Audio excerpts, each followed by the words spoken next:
Good morning, good morning, good morning. It is so awesome to see everyone this morning. We thank you so much. Oh my goodness, on behalf of the Stewart Foundation and IGMA Inc., we are so ecstatic that each and every one of you are here. Thank you so very much for your quick pivoting. You know, one of the things about life is life doesn't always come the way that we think it should, but being adaptable. That is the difference in success and non-success. As you all know, we had to send you all out a quick message on yesterday that unfortunately the Wi-Fi was not operable at our beautiful Southwest Dekalb High School yesterday. So we had to pivot. For those of you that were able to get your laptops and do your drive in this morning, hopefully you got your laptops, you were able to get lunch, and you were able to get a book regarding technology. We are pleased to serve you. And now begins the most beautiful essence of what we do, and that is to fill your brains with knowledge. Because knowledge is power, good people. But knowledge, as my good friend says, knowledge and not utilize that knowledge is truly a waste. So we want you to get your notepads. We want your pens. We want to make sure that you've got your instruments up. We want you to practice with us because we want you to be powerful in your AI prompting. I want to formally introduce to you our partner, our Stewart Foundation partner, who has been doing this with us now for the second year. IGMA, which stands for I Give Myself Away. And it is led by the CEO and proprietor, Dr. Angela Griffin. See, Angela has actually come to serve, to give back. And sometimes she's better known as the fixer because I promise you, in most cases, she's got an idea about something that you can do to get yourself over the hurdle. So, ladies and gentlemen, boys and girls, please put your hands together for Dr. Angela Griffin. Doc, the floor is yours. Thank you so much. And I'm going to say lowercase Dr. Gwen Mason. Thank you. Thank you. In the meantime, ladies and gentlemen, I will not be before you long. I am simply here trying to man the back end office. So I'm going to put my picture down because I've got two computers, two phones, and more stuff trying to make sure everything is going together behind the scenes. But I cannot go any further without saying thank you as well on behalf of IGMA. We're so honored because we're constantly looking to train, develop, and empower people, but we've learned that we don't have to do it by ourselves. We lean on the phenomenal experts like Coach Robert Dunbar. So without going into a full introduction, all I can tell you is to put your seatbelt on, get ready, don't get upset if you miss something. Coach Dunbar is awesome. How do I know? I came with the prenup. I told him all the time, you cannot get rid of me. The wife knows it. I'm stuck. You're stuck. And we want you guys to enjoy yourself today because many are going to be joining us either via the YouTube or the actual Zoom session, which if you have questions, I will try and field them as much as I can, but I see our list is growing. So without any further ado, Coach Robert Dunbar, I'm going on no phase. I'm back here tweeting these fingers and watching for anything that might need your assistance. And I will every now and then bring it to your attention. But in the meantime, ladies and gentlemen, don't get discouraged. If you miss something, you will have access to the YouTube live and you can go back and play it again and more information as to how to keep staying connected with the Stewart Foundation and Coach Dunbar. So Coach Dunbar, the mic is yours. All right. Can you hear me? We do. All right. Excellent. So thank you guys for a great introduction. And of course, with my coaching and training company, I am going to tell you a few things about it when I go through my presentation. And it's going to be a few slides, not many, because I don't want to bore y'all to death. There's going to be a lot of live interaction. So most of what we're going to be doing today is going to be inside of Gemini AI. If you want to use Chat GPT yourself, you can use whatever you want to, right? Because what we're doing is generative AI. So we're going to be really talking more about prompts and how to use prompts. I use Gemini AI, and you'll see why. I'm going to talk about why that is the one that I use, and you can certainly use it because it doesn't cost you anything to have it, and it interactively works well with other Google Workspace products. So that's why that's what I use. But if you're more comfortable with chat, just understand, don't get nervous, don't get worried. You can stay in chat. But I promise you this. Once you see the Notebook LM presentation, once you see me show you how to create a study guide, right? How to take your information. Let's say that you're creating a project in school and you want to create a debatable conversation between two people about topics that you want to see two other people debate about and turn it into a podcast. You can do all of those in Google Notebook. And you want that Notebook LM to be attached to your AI system, which is another reason I'm going to talk to you about Gemini AI, because I want to introduce you to another form of AI that you can use to learn and grow from. But again, if you're saying, I'm comfortable with ChatGPT, I want to stay using ChatGPT, then the prompts that we talk about, the way I'm going to show you how to write things up, all of that can be done in chat, and you can still enjoy chat and work within chat, because it's just about understanding how to prompt, how to follow a prompt, and how to get AI to really be a true assistant for you that you don't have to pay, right? And not to use it in the way that everybody else is using it so that you don't get the same output. So you're going to hear me talk about GIGO, right? A lot. GIGO, which is garbage in, garbage out. If you put garbage into AI, you're going to get garbage out. So we want you to learn how to put the right and correct things in there, especially as high school students. I know there's going to be some people on here that are older than high school that are joining us from all over. So if you're following us because you subscribe to the YouTube channel, if you happen to stumble across the live and you see what we're doing, you're not a high school student, understand this is not just for teenagers, but teenagers can definitely get on this. So no matter what you're using it for, whether you're doing a podcast, whether you're going to college, whether you're in high school, whether you're a YouTuber, whether you're a $100 million CEO, or you're somebody who is just saying, hey, I'm a solopreneur and I've got a project going on that I make a couple $1,000s a month from while I go to school, right? Or while I work a full-time job, you will still be able to benefit from the prompts. So this is going to be some fun, a learning experience, and something that you can use to really develop yourself here in the future. So I do have to mention, because this is a project and it's a strategic partnership, it's such a fantastic thing to work for the second year in a row with the Stewart Foundation and IGMA. And look, guys, whenever you're doing what we do, the line is still the same. The children are our future. So if you are anybody 18 years old or younger, we're invested into helping you grow, get you better, make you better than what we are, right? I've got 3 kids of my own. I've got 2 grandchildren, and my goal is always to get them in a better place than I was at every age, all the way up the ladder, because of technology, because of the mistakes I made, and we're here really to serve you. So this is really about helping you. So I just want to show some appreciation to IGMA and the Stewart Foundation for literally giving away laptops, setting up this platform, getting us ready to move forward to help the youth, because you guys are truly the future, right? I'm 49 years old, and I know in 30 years,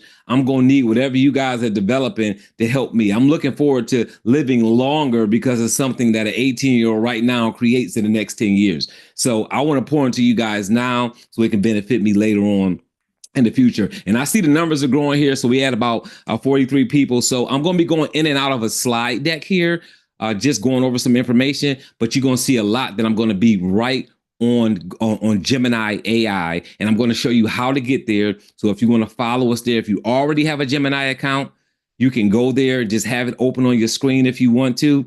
If you have a Google account already, right, you have a Gmail account, anything Google, then you pretty much already have access to Gemini. All you need to do is go there and kind of log into Gemini if you've never done it before. So I know sometimes there are people that are like, I've never heard of Gemini. Chat is so popular that they're normally on Chat or Claude or one of the image generation AI tools, but you're going to find out real quickly that Gemini AI is really one of the 800-pound gorillas in the room. Why? Because it's served by Google, and Google is what? The #1 research in the world, right? Nobody researches better than Google. It is the #1 resource platform. You guys are familiar with YouTube. Well, guess who owns YouTube, right? Google. So we know that they're a powerful search engine. This is why I use their AI, because who else's AI would I use but the strongest search engine in the world to do that? So a couple of housekeeping rules as well. So you are on a webinar. So what does that mean? That means that you can chat, but you can also ask questions. And I'm going to parking lot some questions simply because it may be something that I'm going to go over later on, right? If I think that I need to answer it right now, I will, so that you can move forward, because we don't want anybody to get behind. But we do have some volunteers helping behind the scenes that are going to be sitting in that Q&A space. So some of your answers will get some of your questions will get answered in the Q&A space, meaning when you ask the question, somebody will type an answer back to you when you go in there and type that question. If it's a question that they feel like I need to address verbally, they'll stop me, let me know, and I'll do it. And periodically, I will ask whether or not there are any questions. And if you can just raise your electronic hand, I can call on you to ask a question, and then I can answer the question for everybody here, which is more beneficial. Now, this is going to be interactive. I'm going to attempt to be engaging.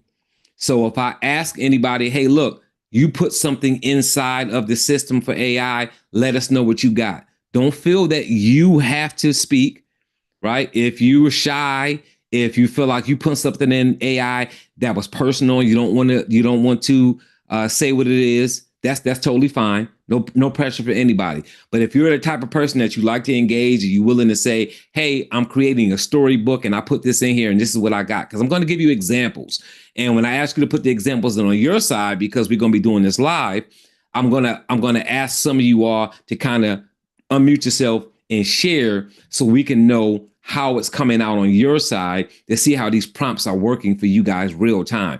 Because this is a workshop, but I've got a young lady that I work with in Ohio who's a business coach, and she likes to call things a do shop, right? Which means that we are going to be doing this live. We expect you to get on your computer and actually use these prompts while we're in this seminar, so that you can get better and practice during this 4 hours. We don't want you to just learn. We want you to do what you just heard Miss Gwen say a minute ago. We want you to put into practice what you're learning. So we're going to be doing that during this 4 hours. This is not going to be me lecturing you. This is not going to be a class that you're taking where you don't have anything that you're going to be doing. We're going to literally be stopping and allowing you all to go in and do these prompts so that you get better at them and that you can have some fun playing with these different prompts right here during this actual 4-hour workshop that we're in. We are going to be taking breaks too as well. So know that you'll be able to get up and get your water and rehydrate yourself and grab a snack and all that stuff. So we're not going to go for 4 hours straight, so you don't have to worry about that either. So we will take a couple of breaks in here so you guys can really just kind of rest your brain for a second and all of those things. So I'm gonna go ahead and pull up my slide deck real quick. And while I'm pulling that up, Dr. A, do we have any questions we need to address while I'm pulling up my slide deck? Not yet. Not yet? Okay, I just sent the request so that I can share my slide deck. So rest your brain for a second. Whoever's in charge can help me do that. All right, there we go. We're good to go. Let's see what we have here. All right.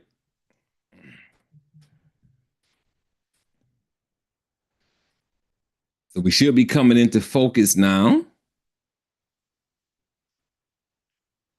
All right. So if you are not from Southwest Dekalb High School, that's okay. But this was put together through a program for this school. So we want to welcome the Southwest Dekalb School students. If you are here as a guest, you joined in, well, guess what? You are about to be blessed with a training and some information that could benefit you that was put together for Southwest Dekalb. And of course, you know, we were supposed to be at that school in person, streaming right from there. But guess what? God works in mysterious ways. He's got us now international. Everybody can see us. So we're going to go ahead and do this live. I am Coach Dunbar from TBD Coaching. I have a business automation coaching company. I'm going to have a slide that's going to show you some things that we do as a company. You see that on my shirt, It's the same thing you see on the bottom of the screen, right? TBD coaching is business automation coaching, but we are artificially intelligent, and so are you. And that's what we want to do today. We want to talk about how we are all artificially intelligent and how we can really control where AI is going and how it can help us. And there's nothing to be afraid of, guys. So I know it's a lot of youngsters on here, right? Young adults, teenagers, and that's why I love to work with, who, when you started going to school, calculators were all the way around. They're already here, right? You already had access to calculators. Well, I remember when calculators came out and everybody was upset. I can't believe you're giving them a device where they can punch 1 + 1 = 2 up and they don't have to think about it anymore. Well, what people didn't realize was that if I can't do calculus, if I can't do algebra, then a calculator doesn't help me. I have to actually know how to do that in order for it to help me. And guys, I'm going to cut my camera off because whenever I'm sharing my screen, I like for the focus to be on the screen. And if you see me doing this, moving and all that stuff, it's going to distract you. So I'm going to stop my camera. But you'll see my logo up there, and you'll see it's me. And then you see the beautiful Gwendolyn Mason. You see the beautiful Dr. A up there, and Mr. Jason Miller up there. So you see some pictures up there as well as we move forward here. But when calculators came out, everybody was nervous, right? When cars came out, everybody was nervous. That car could hit somebody and kill somebody. And we know that happens. We know that those type of things still happen. We know that in the history of calculators, somebody cheated with a calculator before. We know that happened, right? But not so much so that we need to live in a world that doesn't have them. We have moved forward so quickly and so much more efficiently because of a calculator that I couldn't imagine a world not having them. And I want everybody to think about AI that same way. Yes, AI can be scary. Yes, you can go to YouTube and you can see some really distracting and some things that you may say, man, they need to let us know that's AI, because I really could have believed that was real. They're doing something about that. But in the meantime, understand that that's the process in getting it better, niching it down, making it so that it's more beneficial. But guess what? When you go to the doctor and AI can help find an illness within you that the doctors would have missed, you'll appreciate it better. When you find out that you don't have to do so much typing all the time because AI will do it for you, you'll appreciate it a little bit better. And then sometimes we just don't even understand that some of the things we're using are AI based. So some of us are saying, oh, this AI thing is just too much. Well, some of the tools you're already using are AI. Would you believe that there's people who don't understand that when they're using Alexa and Siri, that's AI? That's AI too, right? And I know for me, when I get up every morning, the first person I talk to, even though I got a beautiful fiance that's laying next to me in the bed, before I even talk to her, I always ask Alexa what the temperature is. Alexa, what's the temperature? And because I live in Maryland, but I was in Florida for 20 years, I'm still over here in Maryland, a little jealous about the Florida weather. So I asked what the weather is in Florida too, even though I'm not there no more. I just want to know how far the temperature is off in Maryland than what it is in Florida, if that makes sense, right? So I'll say, Alexa, what's the temperature? And they'll tell me. I say, what's the temperature in Florida? I need to know how jealous I need to be, right? So I'm an Apple user, so I'm always asking Siri questions as well. That's AI. AI can really make your life easier, but it's important to understand how to prompt it so that you can control it the way that you want, so that you can get out of it what you want and what you need to get out of it. So this AI prompt Power Up 2025 AI prompting class and workshop is to teach you how to better control, manage, and get what you want out of AI. So hopefully that's going to be helpful with you. And of course, I hit the 4, but let me make sure I stay here for a second.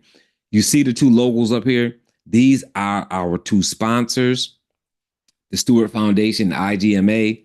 You heard them in the beginning, the first 2 young ladies you heard from. So I want you guys to either give a round of applause to the reactions in the Zoom or just do it in your own space where you're at.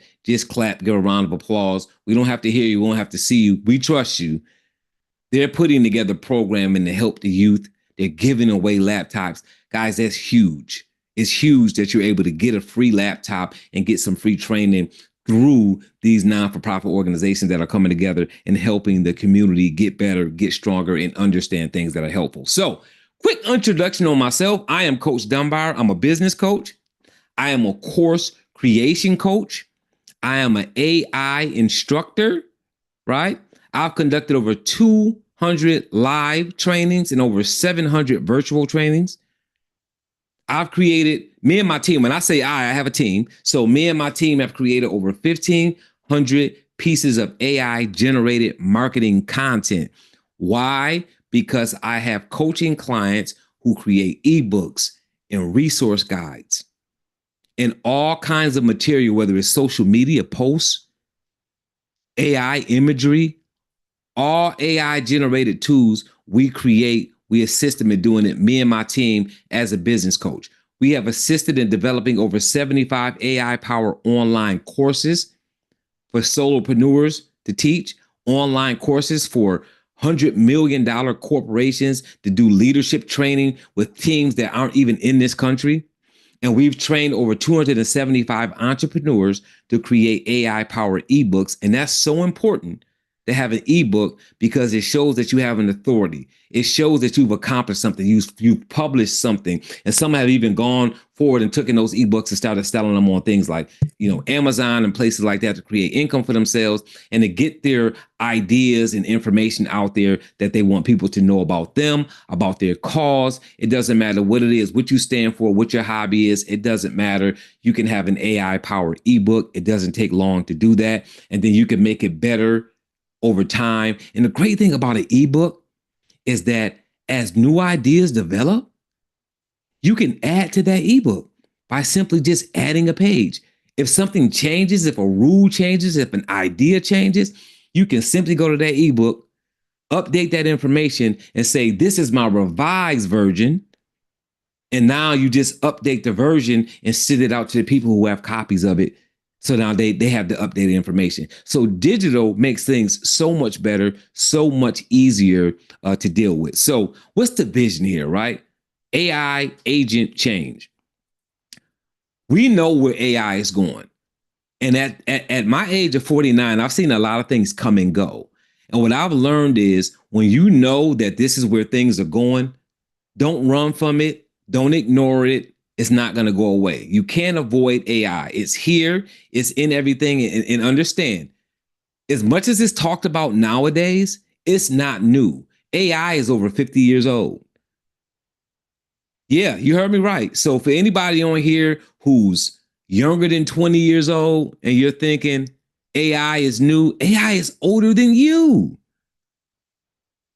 AI is 50 years old. It's older than 50 years old at this point.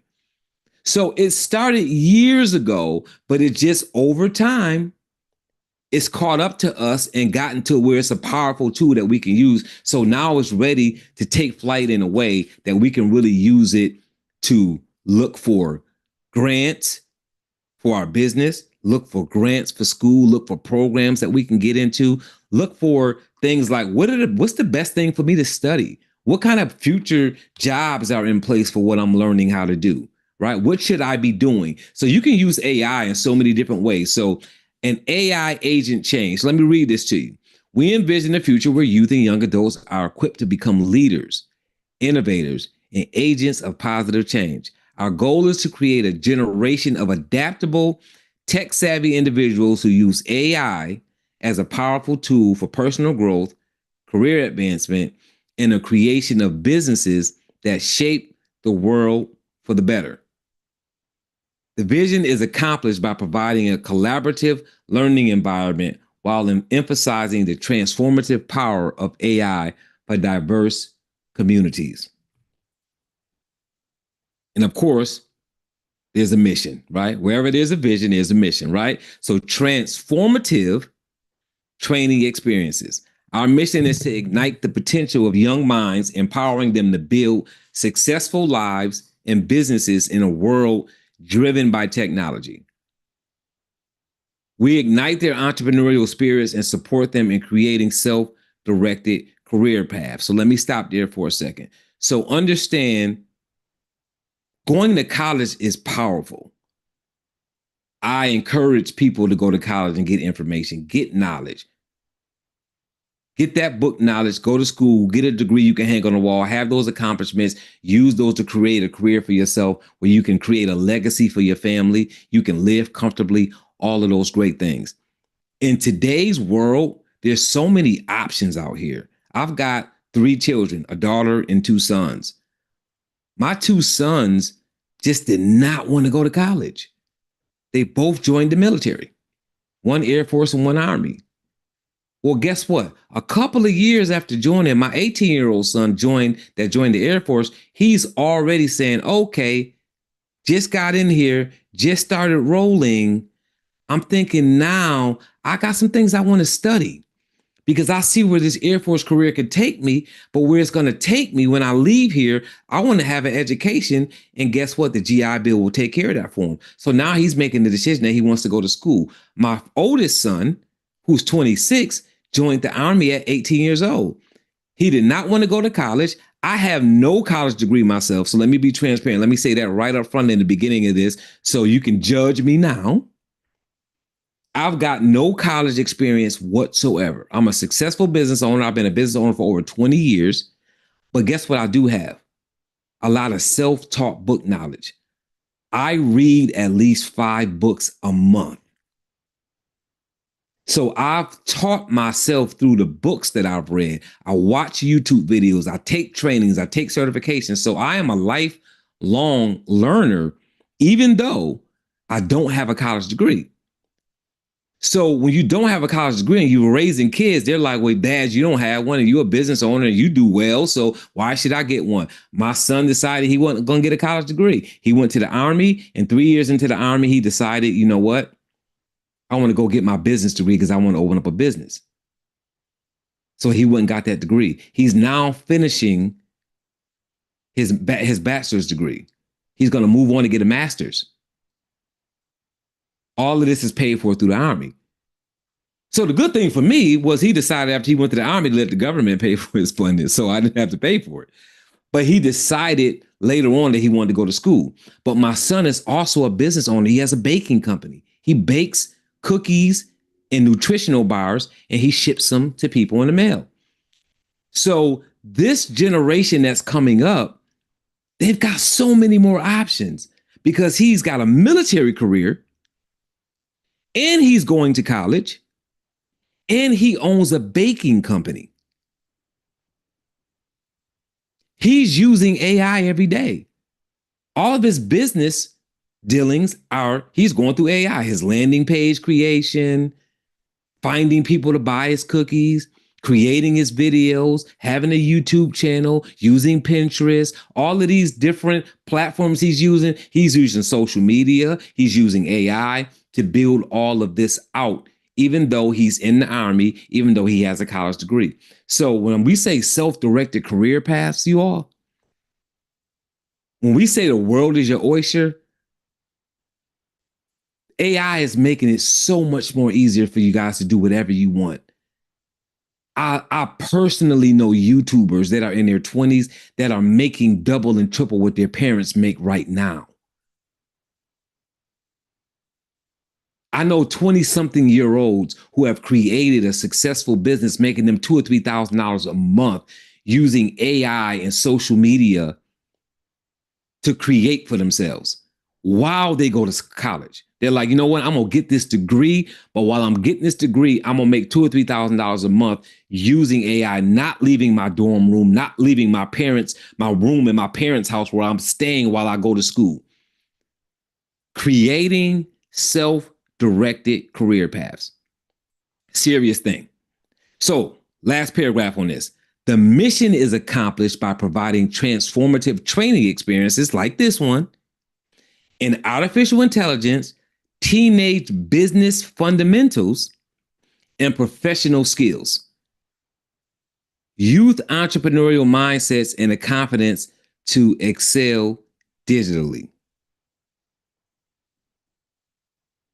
So that's our mission here. We want to make sure that you guys totally understand we are really here to help you all benefit. So I know you guys know what Chat GPT is, probably. I think it's very probably very few people who don't know what Chat GPT is. But we're going to talk a little bit about Google Gemini AI. So now, before I move into this space, Dr. A, do I need to address anything? Not yet. We're still Not yet? good. Oh, however, just remind everybody they will have access to the deck at the end.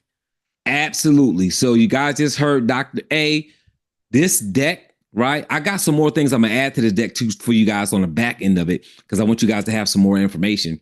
But know that the information you see on this deck, you will have access to. I will be sending that out to the foundations, to the nonprofits who sponsor this event, and they will get this to you all, so you will have it. And if you keep joining us every year, so I'm sure they're going to pitch this, but when you get in college, don't leave us now. You can still come back next year and the year after next and listen in and find out the changes that's happening. So before I move, I see Gwendolyn's camera is on, so I'm assuming she's got something to say. I do. I have a reminder. Just wanted to remind our scholars that we are giving away not 10, not 20, not 30, not 40, not 50, but $100 to a scholar that stays with us until the very, very end. For he who endures to the end, you may get the prize, and you will go into a drawing to actually win $100. So, Mr. Dunbar, we are so excited, Coach, that you're doing this for us, and they do get an opportunity to win $100. And you stay to the end, and we'll test that knowledge, and you get an opportunity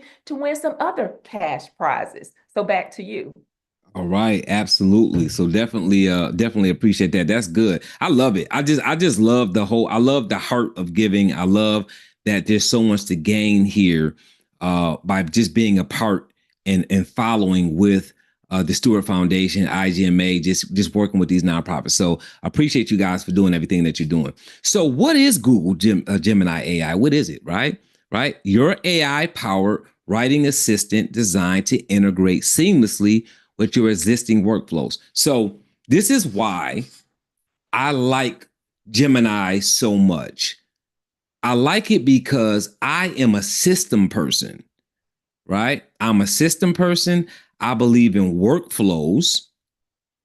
I believe in ecosystems, because I want to go to one place and gather a lot of different information from that one place. I want to be able to do that.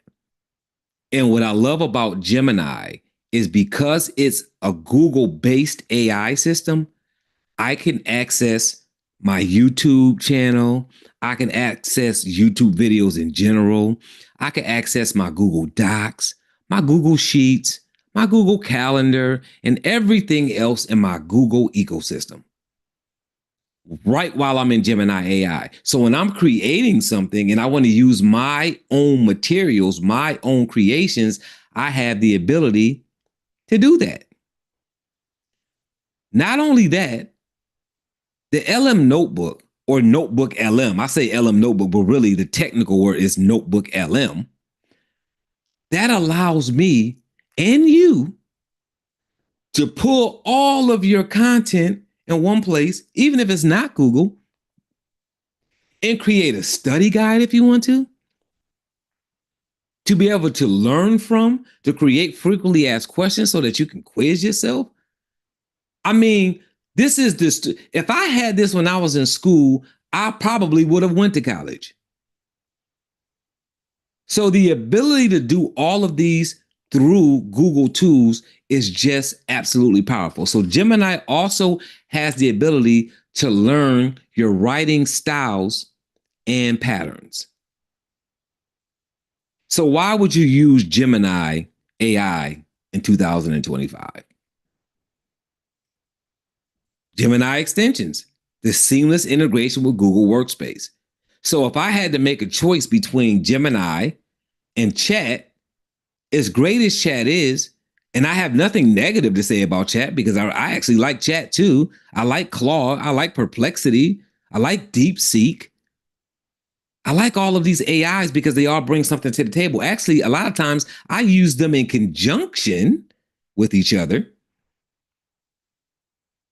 But what I like is that personal touch of knowing that I can pull information that belongs to me from Google Docs and Gmail and Google Sheets and Google Calendar and YouTube Music and all these places. I can pull them into one place and operate from that particular space, right? It's also a tailored educational tool, and it has some different safety measures, right? So you see that first bullet point says Notebook LM, what I've just been talking about. We're going to get pretty deep into Notebook LM a little bit later on. But it's an AI-powered research assistant, and it will help you with your studies. It will help you create projects, all those different features and all those different projects that you may have in front of you that you need to take care of, right? And then Gemini leverages the power of Google search and real-time information. And that is very important because it depends on what you're using AI for. You want to have real-time information. And for me, what else would I want to use to do research for me than the number one research tool in the entire world, right? I mean, I can't think of nothing else better to use but a Google research when it comes to research, using the research tool, right? All right. So now we're gonna get into something where I'm gonna be dropping my screen down and going directly into directly into Gemini, so I can show you guys how to get in here, how to turn some things on. We're about to start playing around in here and looking at some items now. So hopefully you're gonna follow us on your computer. Remember, if you can't do two things at once, which I totally understand. If you're saying, I don't want to touch my computer, I just want to look at this and understand it, by all means, just do that. If you want to play on your computer and pull these links up and start actively doing some practicing while that's fine too. We encourage interaction. We encourage you to put into play, because if you start playing with this now, then you will certainly later on continue to play around with it once you're in that space where you can spend some time just going over some things, practicing, putting it together, some things that you may be thinking of in your head and saying, how can I use Gemini AI to move forward in some other projects that I'm doing that may not even be school projects, right? Because you can use AI for so many different things. So you see the link across the top, right? Gemini.google.com. That is where you can access Gemini directly. I'm also going to show you where you can get to it by just being in your Google account. But right now, you can just go directly to Gemini.google.com, and that is how you go there. And then you're just going to log in. You see what it says? Gemini AI requires that you have a Google account. Turn on apps, and I'm saying this to you, and you can see it on the screen, but I'm going to go to Google and do these particular actions so that you see them. So I am going to search through there. So this is not going to be just me reading it and telling you what to do. I'm going to show you real time so you see how it looks, just in case you're not actually doing it right now, right? Turn on apps. Apps acts as a bridge between Gemini and your Google Workspace ecosystem. So this is what's connecting your YouTube Music, right, which is your media. This is what's connecting your Google Workspace tools, your Google Docs and Google Sheets and all of those.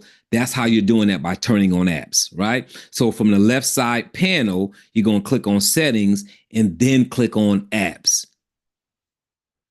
A dialog box is going to pop up, right? So once you hit that dialog box where it says apps, you're going to turn on your Google Media, which is going to be your YouTube and YouTube Music. Now, I have my YouTube Music off because I don't use YouTube Music. So if you're not using YouTube Music, then there's no need for you to have that on. But for those that are using YouTube Music, you can turn that on. Google Workspace, right? Gmail, Google Calendar, Google Drive, Google Docs, Google Keep, Google Task.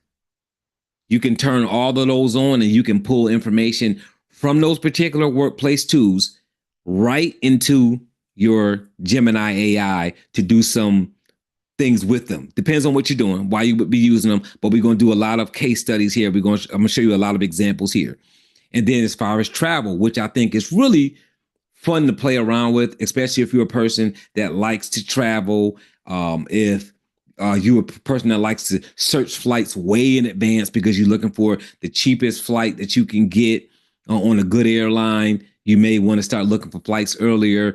Also, if you're a person that likes to search hotels, I know when I travel, me and my fiance likes to way ahead of time search hotels, see whether the hotels have free parking or whether it's going to be expensive parking. What's going on at that particular time when we're going out of town, so we have an idea what hotels are going to cost. We like to do all that research. Well, we can do that research so much easier right in Google Gemini AI by using the at Google Maps or at Google Flights or at Google Hotels. And again, we're going to do this real time so you can see exactly how this works. But I wanted you guys to see this on this slide deck. Again, this is the second or third reminder. You will have this slide, so you will be able to use that yourself as well. So Dr. A, any questions? We are good. The only question you just answered, one wanted to know is, can Gemini's benefits still be used or integrated with other browsers or when self-coding? And I think you just fielded that without knowing the question. Yes, yes. And yes, that answer is that answer is yes, you can.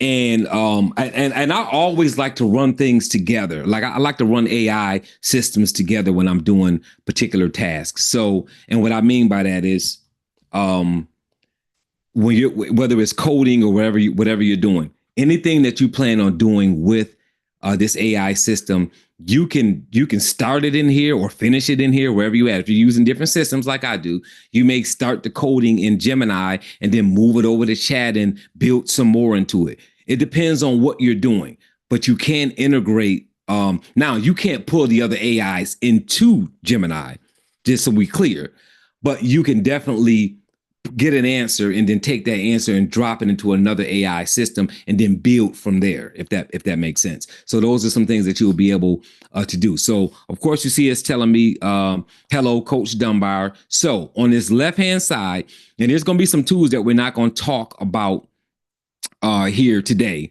For the sake of time, we're not going to talk about Gem Manager, which is powerful. It's something that you're going to want to play around with and learn. So understand, once you start using Gemini, do some research on Gem Manager. Go to YouTube, put some YouTube videos on Gem Manager. Find out how to use it because it's powerful. It's just not really something that I want to cover here because I've got some things that I think are more suitable for the audience that I'm going to be covering. But it is something powerful. So don't think because I'm not going over it, there's something that you shouldn't know, right?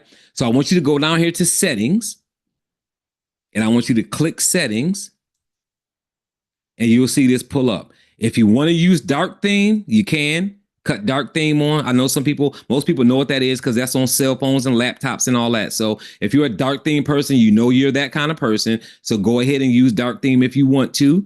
I don't use it, but for those who use it, you know you use it. So you're probably going to want to use it here too, right? Your public links, I'm not going to get into that right now because, again, it's not really suitable for what we're doing here today. And I want to be mindful of the time and making sure that we're directly talking about things that's going to be beneficial to you all. Let's go to apps and click on apps.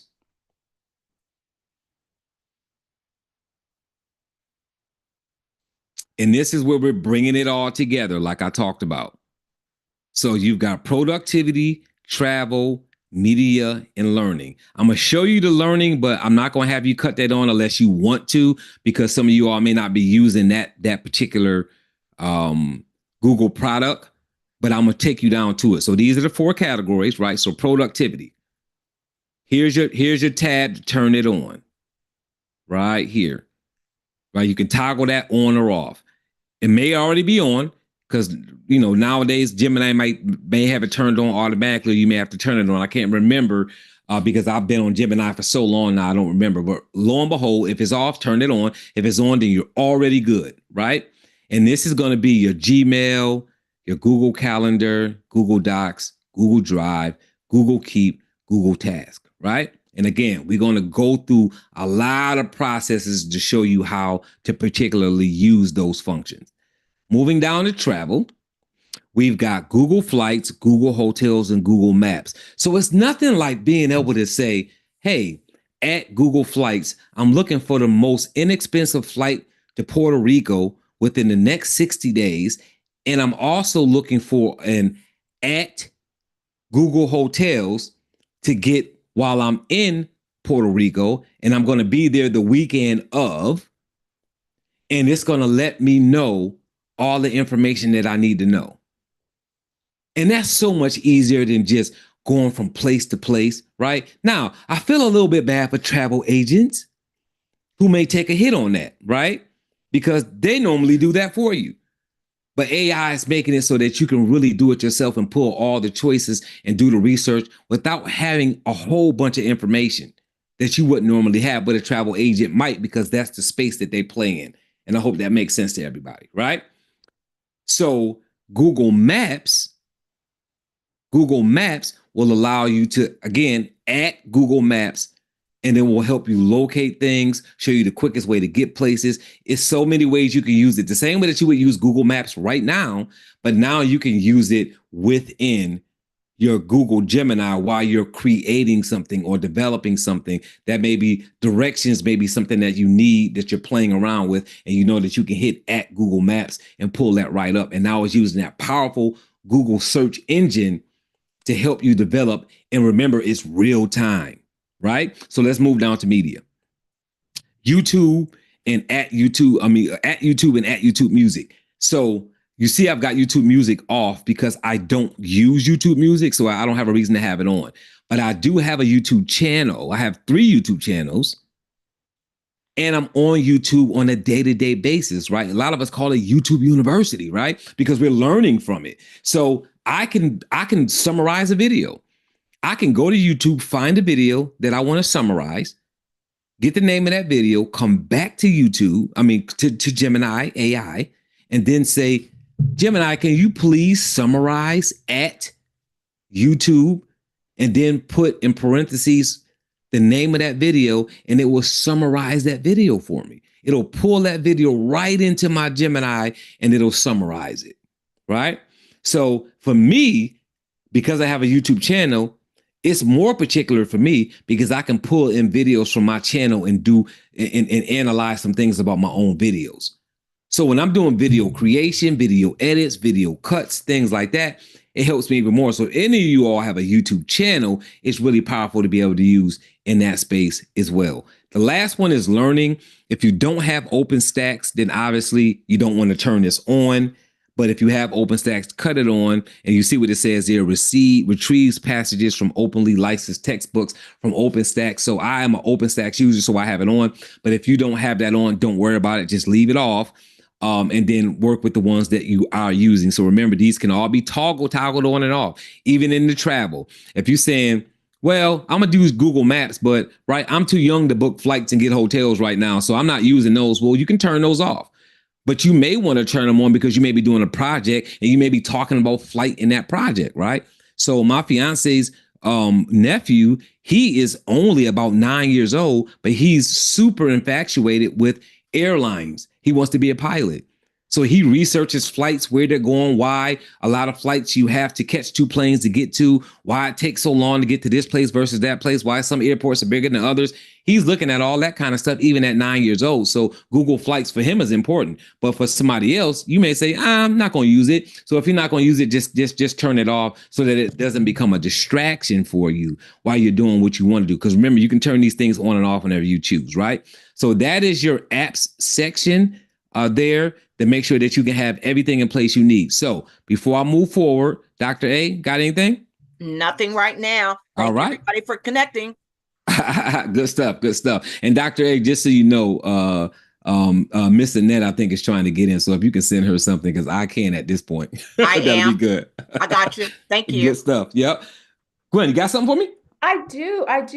Just a brief moment, and just wanted to give Mr. Stewart an opportunity. He has actually gotten on and wrapped up his duties over at Southwest High School, and I'm sure he wants to say hello to everyone really, really quickly. I'm going to stop my share. So, Mr. Stewart, if you would like to share a couple of words with our studio audience, and then we'll go right back to our learning.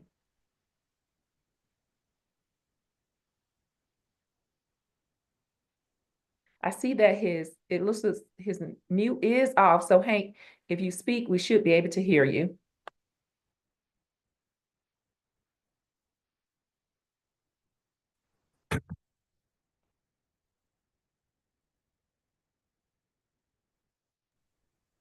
All right, looks like he's having some difficulties. Coach, let's come back to it at another time.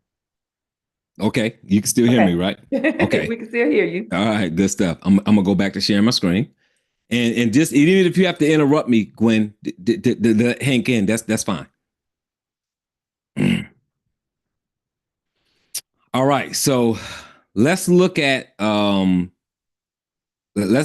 new chat. We just again, if you all are using chat, and I would imagine that more than 50% of the people on here are already probably using chat, probably already prompting and saying things and doing things inside of AI. So there's going to be some really important aspects of prompting that we're going to cover in the training, on the training deck. And again, you'll have those slides that talks about items like persona, right?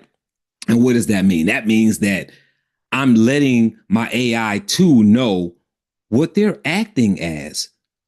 Who are you acting as, right? So if I'm looking for a answer that I would typically get from a science major or an accountant or a lawyer or a wrestler or a boxer or a Boy Scout or a Girl Scout, right? I can say, Gemini, act as in, right? I can do that. So if I was prompting and it was because I wanted to ask a math question and I decided that I was going to say, Gemini, and then I'm gonna go back and I'm gonna break this prompt down some along with the slide deck so you guys will see, dissect why I'm doing what I'm doing in here, right? So I'm gonna say Gemini. I always call it by name, and you'll see that I deal with my AI like I would deal with the person. So you're gonna hear me talk about something called polite expressions, and I'm gonna show you that on the slide deck. And polite expressions are simply me saying please and thank you. And I know we're thinking you're talking to a bot, you're talking to an AI assistant. Why in the world are you saying please and thank you? Well, the same way you say please and thank you to a human, because it acknowledges that you appreciate what it's doing. Guess what else it does?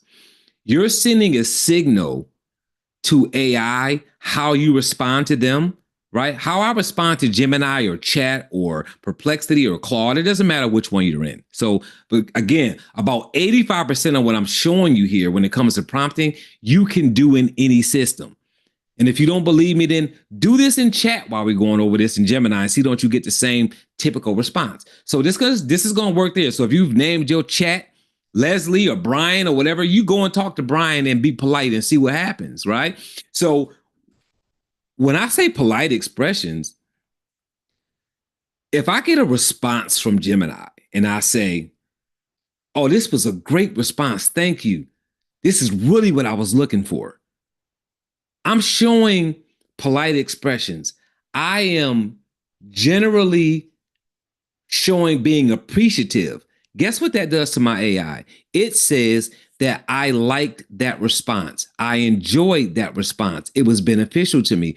Now my AI system continues to give me responses that are similar to that. They start to cater the response to how I think it, right? It being Gemini or Brian or Leslie, right? How do I think my AI assistant?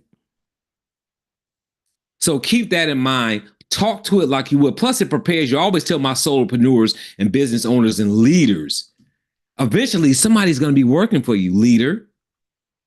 So get in the habit of showing appreciation and talking to that person with polite expressions anyway, because I've got virtual assistants that work for me, and I also have an executive assistant. And I promise you, I get so much more of valuable, efficient work out of them by talking to them elegantly and showing them appreciation and doing polite expressions to them as humans. Right? So you get more honey from a bee, right? If you're not swatting it and trying to knock it out the air. got to be nice to people. You got to be nice to AI. So that's why we like to personalize it by giving it a name. Well, Gemini has a name already, but people name their chat, people name their other AI assistants. So name it. Now you feel like it's a little bit more human and you feel like you can really engage. Does that make sense, everybody? Because this is an experience. This assistant is going to help you get places in your life, advance yourself, help you create a legacy. Whatever you're looking to create, I don't care whether you're trying to do something for a hobby or whether it's something that you're doing career-based. Your assistant is going to help you. So polite expressions is going to be important, right? So Gemini, can you please act as a high school math teacher and assist me in figuring out a word problem? Question mark, right? So can you please act as a high school math teacher and assist me in figuring out a word problem, right? Now, I'm going to now further say, I am actually a high school student. So can you please make sure that you deliver this response to me at my level, at my educational level? Then I'm gonna put in parentheses,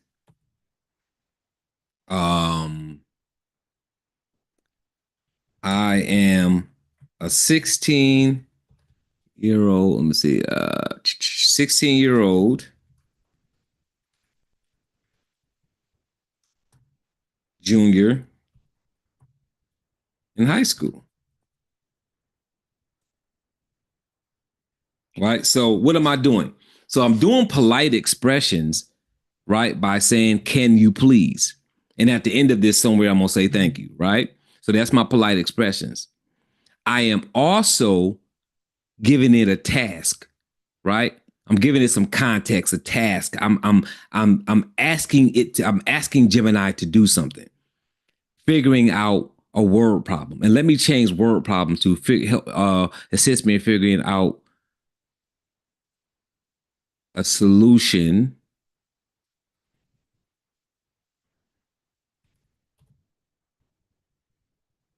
to a math problem. Right? So I'm giving it context and a task, which means I'm giving it something to do. I am giving it a persona by saying, act as a high school math teacher. So I'm telling it to be something so that it can give me an answer from that space, right? From that career, from that profession, right? So I'm giving it a persona. I'm giving Gemini a persona, but I'm also identifying myself as a 16-year-old junior in high school. Why am I doing that? Because I want Gemini to give me an answer that I'll understand. So once you start using Gemini or you're using chat right now, because again, you can do this in chat, same way, what's going to happen is it's going to start to learn you. And now when you come in here, like mine is saying, hello, Coach Dunbar. Once I tell Gemini that I am a 16-year-old junior in high school, it's going to always assume that unless I tell it something different. So now it's going to always give me responses that wouldn't be too much more advanced than that, so that I'm not getting information that I don't understand. And if it's too simplified, you can basically go back in and do a follow-up prompt and say, hey, Gemini, I'm a little bit more intelligent than that. You can make the language a little bit stronger, right? So you can adjust. So there's a lot of playing and tampering with this that you can do. So you're going to learn that as you go in here and test and play around with this. Once you get it the way you want, it is now responding to you because how much you use it. I use Gemini so much. I use AI platforms so much that all of my AI platforms, they literally know me because I'm on them all day long, because I do personal things with it and I run my businesses and my nonprofit using AI systems. So it knows me very well. So I've got persona, I've got a task, I've asked it to do something. I've got some polite expressions going. I've said please to it, right? Now, I still have to give it a format and let them know how I want the answer to come back, because I could say, can you deliver this to me in bullet points? Can you deliver it to me in a chart? Can you deliver it to me like a slide deck because I want to present it to other people? How do you want this AI to actually give you the answer back? So now let's go ahead and add a format to it, right?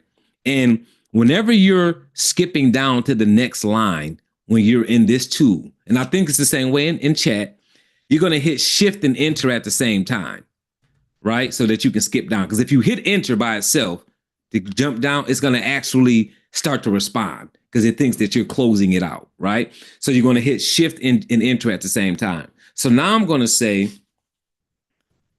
the math problem is there are 5 people at a baseball game and one person went to the concession stand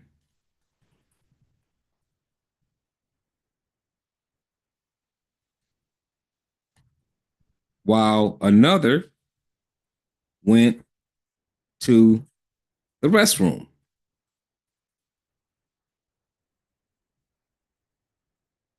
How many people are still in the stands watching the game? Right? So that is my math problem, right? So now it has that. So now I'm going to say, can you please give me your response as a case study? That's my format. So I'm asking it to give it to me as a case study. And I'm trying to keep this simplistic because we may get a little bit more complicated down the line, but right now I just want to do some simple things, right? So again, what are we looking at? We have a persona, which is a math teacher. We have my persona, which is I'm a 16-year-old junior in high school. I'm asking it to solve a math problem for me, which is the task in the context that I'm giving it, right? I did my polite expressions by saying please. I'm going to say thank you at the end. I'm formatting by saying I want you to give me the response as a case study, right? So I'm doing all of these in my prompt. And you want to make sure your prompts have all this in it to get the best response out. Now, I could have simply came in here and said, hey, I got this math problem yesterday and I can't figure it out, right? How do I figure this out? Here's the math problem. Boom. And I'm going to get an answer, right? Without a doubt, I'm going to get an answer. But when you do that way, that goes back to giggle, right? Garbage in, garbage out. We don't want to put ourselves in a place where when we're doing this, we're not doing prompts in a way that we can really build and get really strong responses and do something with the response. We can get a bland response to the same response that anybody else would get, but we want a response catered to us. So I hope everybody understands that, right? So we're looking at those things. Now, what I'm going to do is go here to this slide. And I'm going to move down. And I want to show you all something.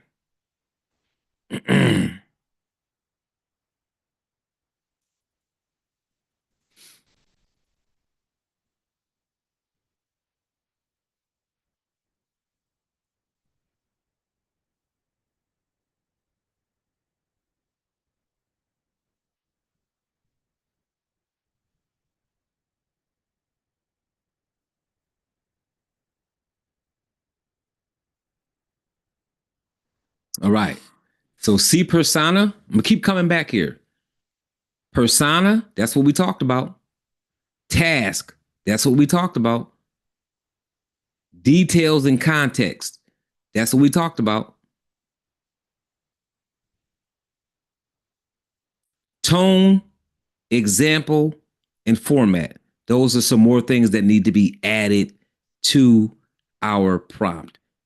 Now, if you've got a really quick, short prompt, then you may not necessarily need to have all those things in it. Sometimes you're just doing something real quick and you just boom. But if you're working on a project, if you're doing something serious, if you're doing something that you want a serious response from, you want to clearly make sure that you're adding these to your prompt, right? So in this particular prompt, tone specific, not very so much so because it's just a math question. But if I was asking for Gemini to help me respond to an email from an angry customer, I could say, Gemini, as you see the email that came to me was an angry customer who was upset about something, please respond empathetically. Please respond politely. Please respond showing patience because we didn't mean for that to happen to the customer. That will be me being tone specific in my response from Gemini, even though I'm dropping an email that came from an angry customer. Does that make sense, everybody? So the example would be if there's an example, right? So in this case, what is the example? Anybody know what the example is? If you know what the example is in this scenario, just drop it in the chat. So go in the chat and let me know what you consider the example to be in this prompt that I'm doing in Gemini, right? What is the example here? And I'm gonna open it up a little bit bigger so you guys can see it, the full prompt. So in these 3 paragraphs, just if you can throw in the chat what you think the example is.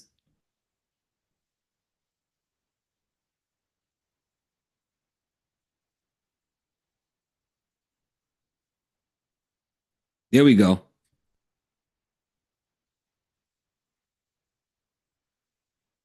So some are saying act as a high school math teacher. Some are saying the actual math problem. So the actual math problem is the answer. That is the example. So I'm giving Gemini the example of, hey, here is the math problem I want you to respond to, right? So acting as a high school math teacher, that is actually persona. And that's why I asked that to make sure everybody's following. So if anybody doesn't have the correct answer, I can let you know what that answer is so that you start to learn it better, right? So the acting as a math teacher is persona, just like me saying that I'm a 16-year-old junior in high school is persona. So I'm letting Gemini know who I am so it knows what educational level to respond to, but I'm also letting Gemini know what persona to take on by saying act as a high school math teacher. Is that fair to everybody? But the example is the math problem.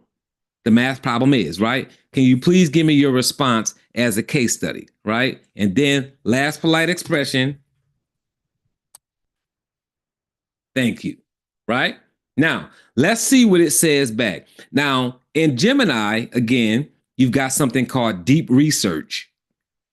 And this is when you're working on a project and it's an actual research project, you can literally hit deep research and it will turn it into a research project as opposed to just giving you a response. So sometimes you're just looking for a response like this. This is not a research project, right? It's a simple math problem. But if I was putting together a paper and needed to do research, I could use deep research and it would actually research things for me, if that makes sense to everybody, right? So let's go ahead and hit this and see what happens. Let's see what kind of response I get back. And pay attention to what's happening here because it's letting you know what process is coming up with. It's letting you know what steps it's taking. And that's really important to understand. What is Gemini doing to come up with the answer? What process is it taking? Because it lets you know that it's going through the correct process. So if I click show thinking, it says thinking process. Identify the user and role. Persona. The user is a 16-year-old high school junior asking for help with a math problem. I need to act as a high school math teacher. You guys got that? So it's letting you know right here in real time. It understood. It identified the user. It identified how I wanted Gemini to approach the question.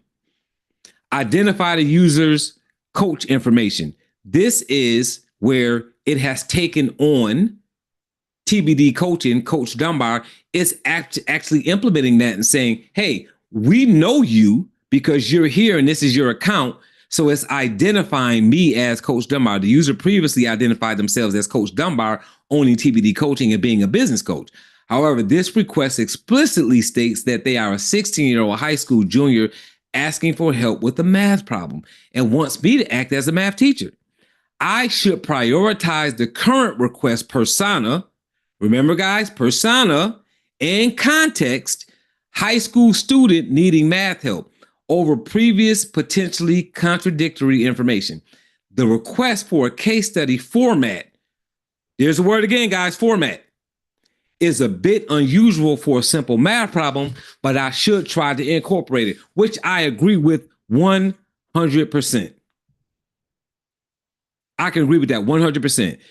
This is a really simple request for me to ask for it to be put on a use case study, but I only did it just so I can use the format part of what I was doing, right? But it's identifying that this is really not complicated enough to do that. Then it says it analyzed the math problem, determined the mathematical operation, calculated the solution, restructured the response as a math teacher, and then incorporated the case study request. Refine the language, ensure the tone is appropriate for a 16-year-old student, avoid overly complex jargon, keep it friendly and helpful, and add a concluding remark offering future help. Why is that important? Because I could be a grown-up, right? I could be a grown-up, but I could be writing a children's book. And if I'm an adult writing a children's book, I may want to tone it down and say, everything that I'm saying, I want the child to understand, the 4-year-old to understand. Can you please change the tone and the persona and how it comes? Use language that a 4-year-old would understand, a 6-year-old will understand, a 10-year-old would understand. Does that make sense? So that's why that's so important. Final review, check if all parts of the request are addressed, act as a math teacher, solve the problem, explain as a high school junior level, use a case study format, ensure the calculation is correct, right? So here's my response. Okay, and guys, I went through all of that just to let you know. Believe me, when you do a prompt, you don't have to click show thinking and look at all that.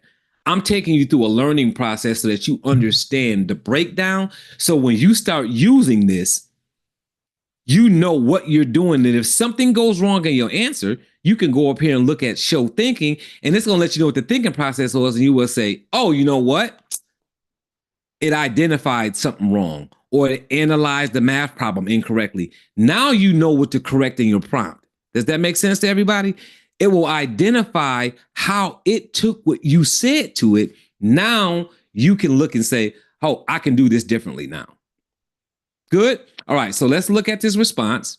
Simple response.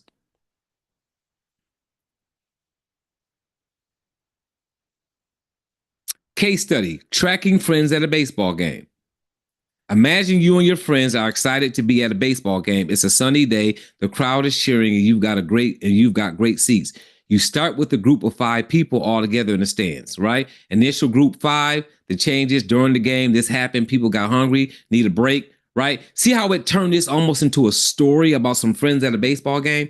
So if you were creating a math problem as a math teacher for your math students, this may be a better learning experience for them to see it this way. That's why this is important. Event one person gets up and heads to the concession stand. Event two, another person needs to use the restroom. The question, we need to figure out how many people from the original group are still sitting in the stands, watching the game after these two people left. Mathematical analysis, there's a problem about taking away and subtracting. This is from an initial amount. It's breaking it down. So if that person didn't understand what was happening, whether it was algebra, calculus, or anything else, it would break that down. Show the calculations, and then alternatively, you can combine the people who left first. It's showing you how to come to that conclusion. Now, I could have simply went in here and said, hey, can you let me know if 5 people are at a game and one went to a concession stand and one went to the bathroom, how many people would be left? And it would have just simply told me 3. That would have been a simple way of me doing it. But what I'm trying to teach here or educate on here is how to prompt to get a particular kind of answer that you may be looking for, because you all are moving into a space where creativity is going to be important. You're moving into a place where individuality will be important for you all. So you want your responses to reflect you in them, right? Dr. A wants her response to reflect Dr. A. Gwendolyn Mason wants her response to reflect Gwen, right? That's what she wants. We all want our response to reflect us because we don't want to lose our individuality in the process that we're giving out or showing to somebody else. So this is why persona and task and format and all of these items are important when you're prompting if you're doing a project. Again, if you just want a quick answer, just ask for a quick answer. So know how to use it, right? Sometimes when I'm meeting with my virtual assistant, it's just a quick meeting because I need a quick project done. But if it's complicated, I have to meet with them longer. I have to give them more details. Look at this the same way, right? So I took a simple prompt and turned it into something a little bit more elaborate because I wanted you all to see me use the prompt to really turn this into a project, if that makes sense for everybody. So before I move to the next item, I want to make sure we don't have any questions about anything. So Dr. A? Yes, we do. Sebastian said, I've heard before of people who would gaslight the AI. Would doing so be useful for common use? If so, I'd certainly want to learn how do it take place.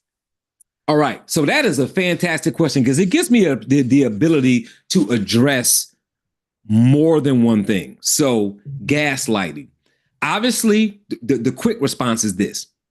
You don't ever want to gaslight anybody or anything with AI, and there's barriers and border like that will keep that from happening. Meaning that if you ask it certain things, if I go into Gemini right now and say, I am racist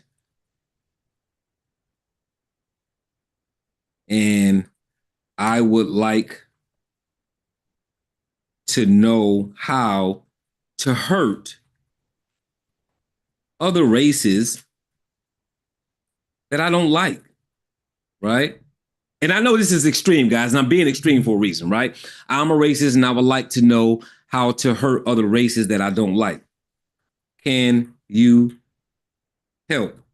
Right? And I'm going to still use polite expressions. Thank you. Right? And I'm doing this because I may be using this information to actually gaslight somebody or whatever the case may be, right? See what it says? I cannot help you with that request. My purpose is to be helpful and harmless, and that includes protecting people. Promoting violence or hatred towards any group based on their race goes against my core principles.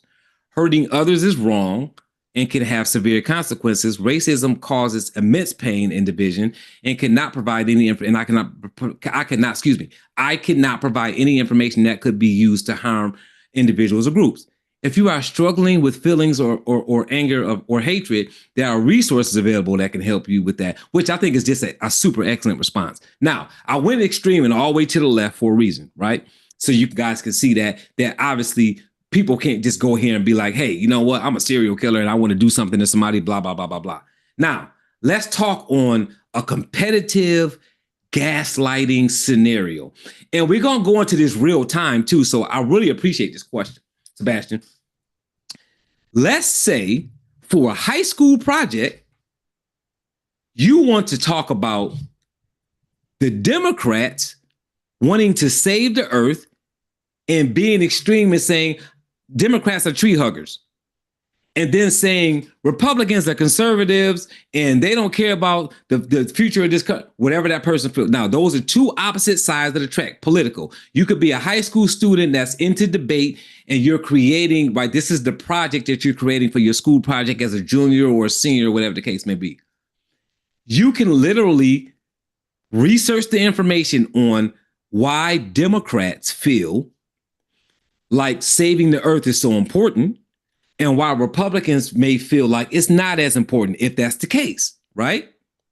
You can now create those resources, pull them into Notebook LM, right? Which is the other, I'm gonna switch my screen real quick. I'm not gonna teach on this yet, but I'm gonna switch my screen just so you'll see it. This is Notebook LM, which is another part of the Google Gemini AI space.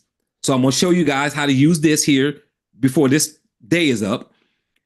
The Notebook LM, I can pull those resources into Notebook LM, and then I can say, create a podcast. You guys see my screen right here where it says audio, or no, it says down here, audio overview. So if you see below this paragraph, it says audio overview. I've already clicked that, and I've already created a podcast up here. I can then take all of those notes and those arguments. I can create a podcast, and that podcast inside of Notebook LM will create the two different sides.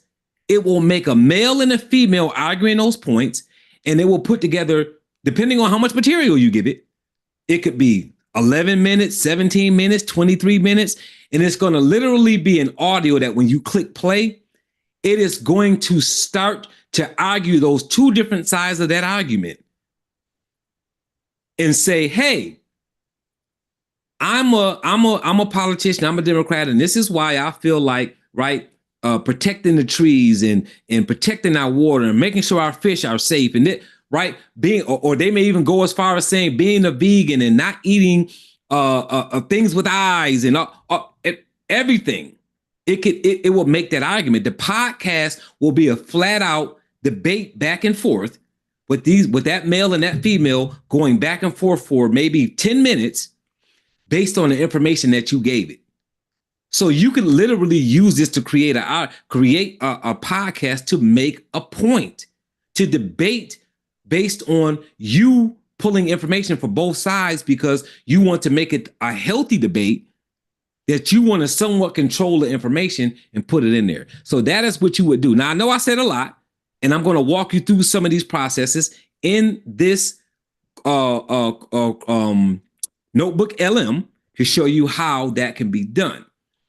And this is something that you could really do as a high school project and say, hey, what are you going to do for your project? I'm going to put together a podcast discussing economic development, discussing the differences between the independent party and the Republican Party, discussing transgender, discussing gay and lesbian, discussing African American versus Caucasian, man versus woman.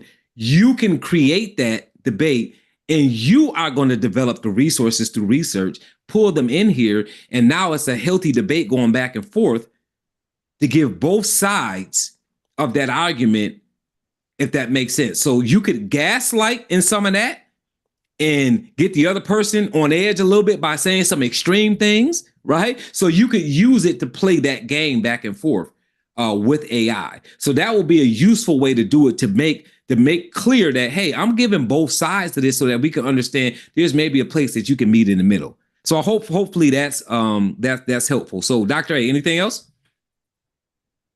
No, we are good. We had one comment from Sebastian, actually from Madison. Could this be helpful for personal decision like deciding between colleges or a state's environment? And the response was absolutely.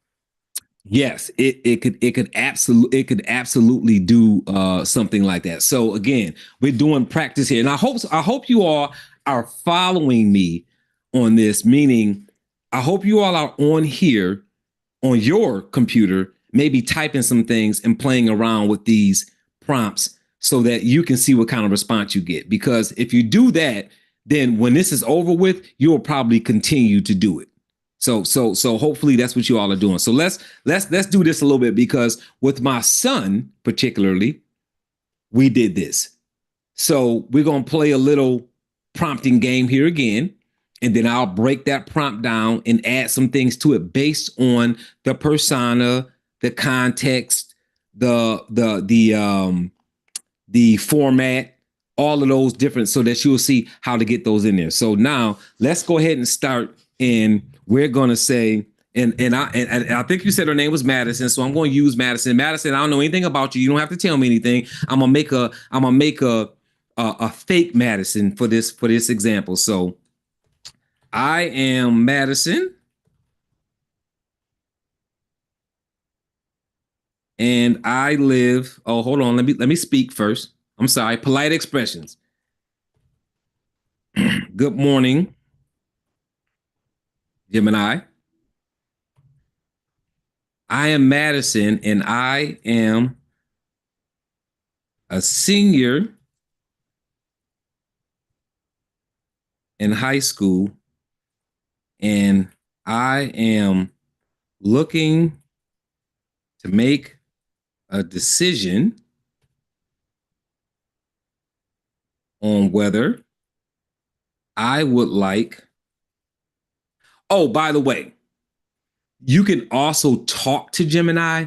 So just so you know, if you're using your cell phone and using Gemini, or you're on your laptop, you can actually hit the microphone and you can talk your prompt in, just so you know. I'm typing because obviously I'm trying to break some things down to show you all something. But just know, on the fast pace, in the real world of using this, you do not have to type all these things out. You can talk it and then just go in there and correct whatever needs to be corrected. I like to type things, especially in the learning experience, because I want it to be transformative and for you guys to understand why I'm using certain language. So hopefully you guys can follow that. So good morning, Gemini. I am Madison, and I am a senior in high school, and I am looking to make a decision on whether I would like to attend a local college, go to a college in another state, or join the military.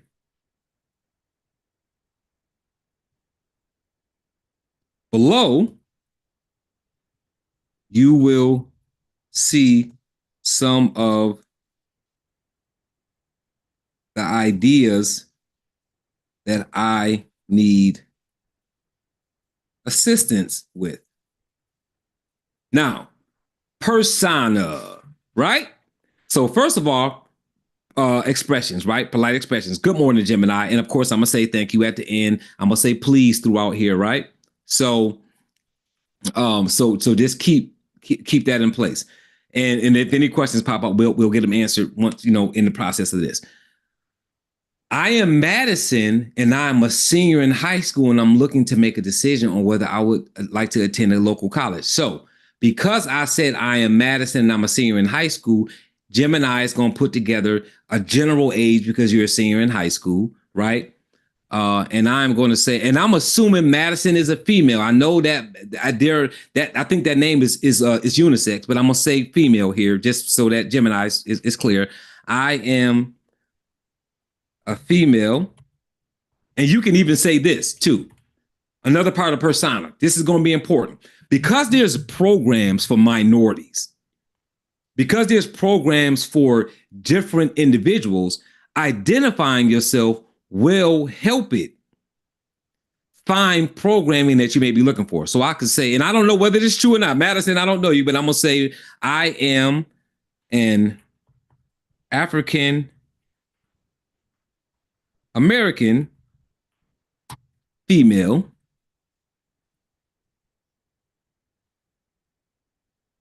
by the name of Madison, and I'm a senior in high school, right? I'm gonna put a period after that, and then I'm gonna say I am looking to make a decision on whether I would like to attend a local college, go to a college in another state, or join the military. Below you will see some ideas that I need assistance with. Now, I'm gonna go ahead and I'm gonna drop down and I'm just gonna start putting some quick dashes.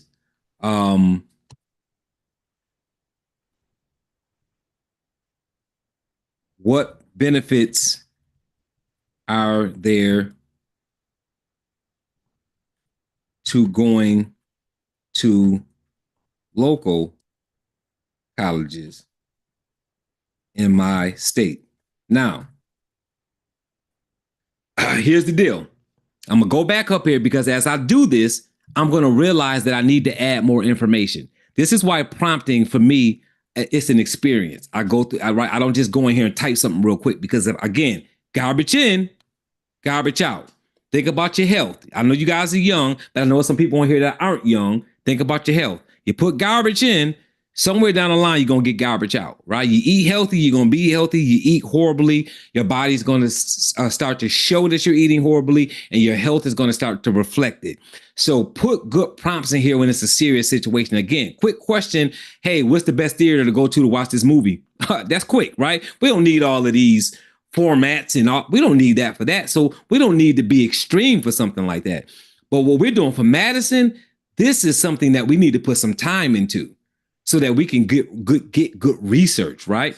So I'm going to say where I'm from by the name of Madison.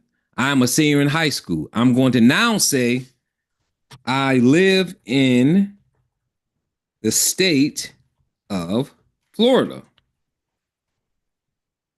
And then I'm going to say, I'm going to use my old city, particularly. And by the way, if your spelling is wrong, don't worry about it. Gemini will correct it, and it knows it knows what's going on, right? Right? It knows what's going on. So just keep that in mind. So you don't have to worry about going through here and correcting words and all that. If you spell something wrong, guys, it's going to know what you mean, and it's going to respond particularly the way that it needs to, even if you spell something incorrectly. So don't waste time trying to edit what you're saying in that sense, particularly Jacksonville, Florida, right? So now I'm adding some more to the persona, right? And I know some questions coming in. I'm gonna get those questions answered. Don't worry about it. So what benefits are there to going to a local school in my state? What's the next thing? I'm gonna say, oops, sorry about that. Took y'all somewhere else.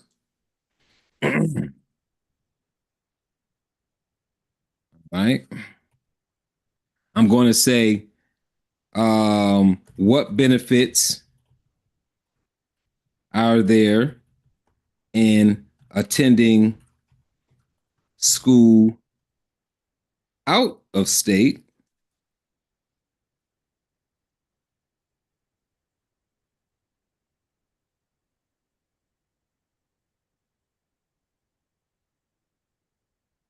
Are there any particular programs that could assist me in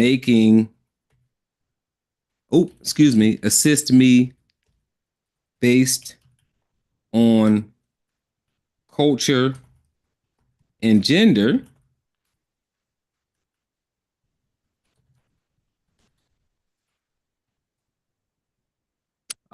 What else? Is there some specific studies that I could enroll in to get more assistance as far as funding?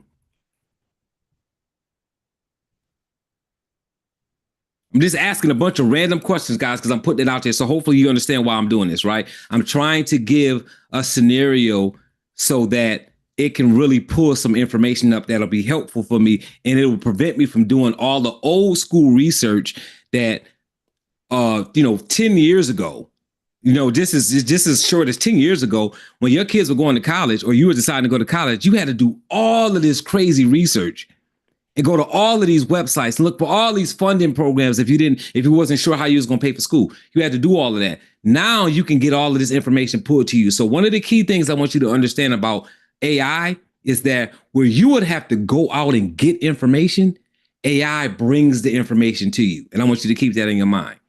The prompts that you give it will allow it to go get information and bring it to you, right?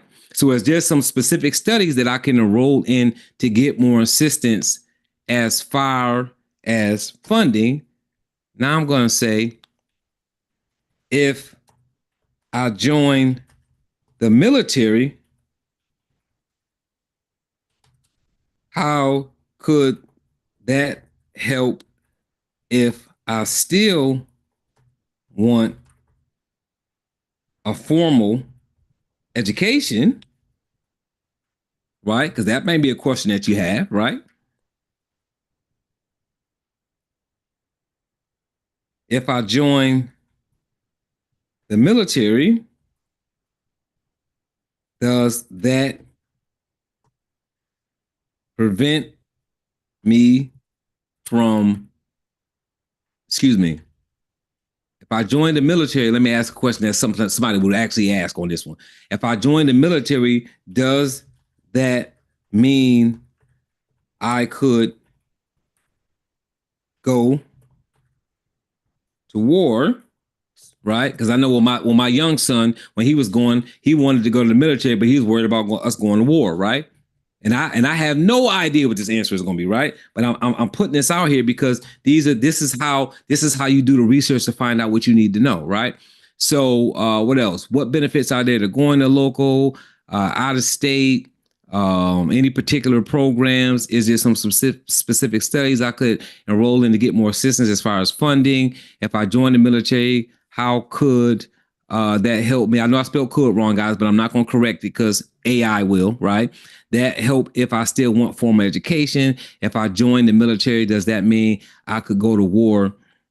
Is there a way for me to get a formal education if my parents can't afford it? That might be a question somebody would have, right?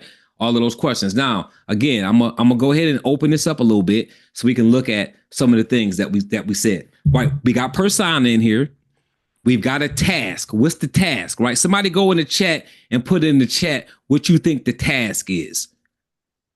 What is the task here? What is the persona here? What's the task and what's the persona?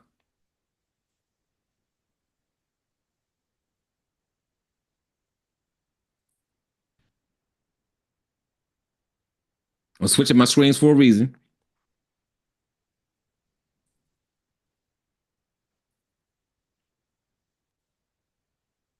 Remember, persona, task, details, context, right? So what's the persona? What's the task?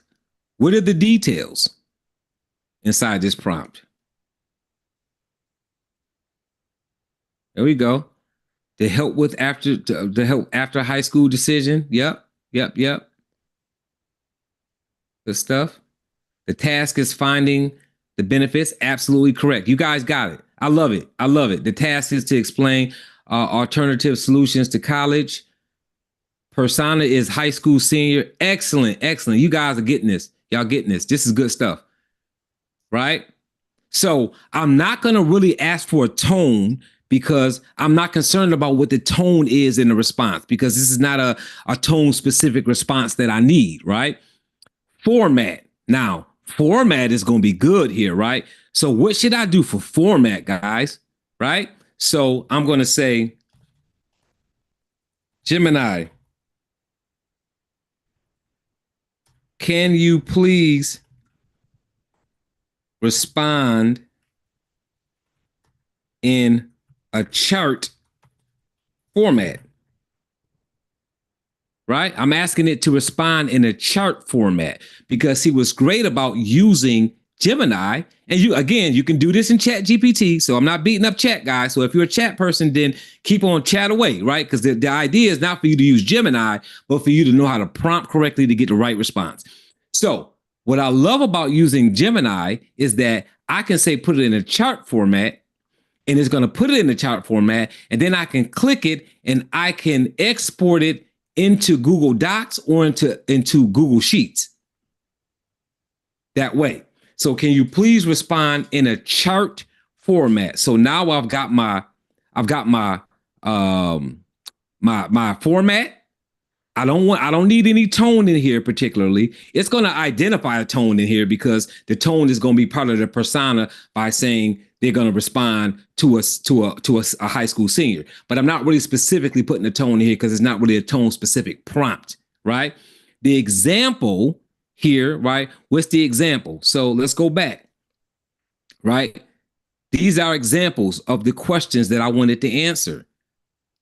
Right. This is an example of what I'm looking for, right? What benefits are there to going to local college? What benefits are there in attending school? And I got a lot of misspelling here, but don't worry about it. It knows what I'm saying. I'm not going to correct the spelling because that's too time consuming. I don't need to do that. But those are the examples. Go back to the slide so you guys can see again, right? Persona, task, details, we got it. And what are the details? What's the content? The details and content is all that, right? I'm giving them details, I'm giving them content. So now I can make this a little bit more robust, but I'm not, right? For sake of time, because I got more I want to go over with you all. I am going to push it and see what it gives me back in this particular scenario. And don't forget, I got my polite expressions. I said good morning, right? I said, please respond to the chart format. And now let me say, thank you, Gemini. Now, there's something I said too, again, that's called deep research. And with deep research, I could do some more researching techniques. So I am going to take this prompt and I'm going to copy it so I can use it somewhere else. But I'm going to go ahead and click it here and let's see what it does. And remember, watch what's spinning up here. Understanding the user and request. Structuring the chart, populate the chart, local college, Florida, out-of-state college, military. I should have asked what the best branch of military to join too, but I didn't. Refine and format. All right. Good morning, Madison. It's smart to carefully weigh these significant options for your future after high school. Making an informed decision now can set you up for success down the road. Jacksonville is a great area with lots of opportunities nearby, but exploring other options is important too. So now it's got a chart here. Key benefits: local college in Florida, out-of-state college, U.S. military, right? Here you go. Local college, lower tuition, eligibility, Florida-specific aid, bright futures, close to home support system, familiar environment, potentially easier transition. Out-of-state college, wider choice of schools and programs, experience a new environment, culture, build independence, potentially broader network, unique academic opportunities. U.S. military, job training, skills, steady income and benefits, housing, healthcare, structure and discipline, travel opportunities, significant education, GI Bill in sense of service and patriotism, right? So that's some key benefits. Potential drawbacks for local college: less exposure to different regions, perspective, may feel less independent initially. Why? Because you're still living with your parents and you're kind of in that space with your parents. Out of college, what's the potential drawbacks? Higher tuition, out of state rates, further from home, support system, higher travel costs, potentially more challenging transition. U.S. military, strict rules and loss of some personal freedom, potential for deployment, combat zones, frequent relocation, long commitment, usually 4+ years, physically, mentally demanding. Culture, gender programs. Most Florida colleges have multicultural centers, Black student unions, women's centers. Florida has several historically Black colleges, universities, HBCUs like FAMU and Bethune-Cookman look for specific campus organizations and resources, right? Similar resources exist nationwide. Multicultural centers, BSUs, women's centers, national scholarships networks, UNCF, Thurgood Marshall Fund for HBCUs, AAUW for women, and research specific out-of-state schools for HBCUs. Military has diversity initiatives and equal opportunity programs. Support network exists, different demographics, but within the military structure. Opportunities are generally designed for equal regardless of race, gender, through experiences, though experiences can vary. So studies for funding, I'm not going to read all these obviously for the sake of time, guys. Studies for funding. This is showing you these are studies that you can take in school that you can get funding for, right? Impact on formal education. This is formal education. This is formal education. And then this pays for education post 9/11 GI Bill can cover tuition, often 100% at public schools, housing, allowance, and books after service. Tuition assistance can pay for courses while you are actively serving. Some military training may count for college credit. Guys, got that? Risk of combat, none when it comes to the schools. Yes, possible with the military. Risk depends heavily on the branch. Army, Marines, generally higher risk than the Air Force, Navy, Coast Guard, right? So the Army and the Marines are generally a higher risk of going to war than Air Force, Navy, or the Coast Guard.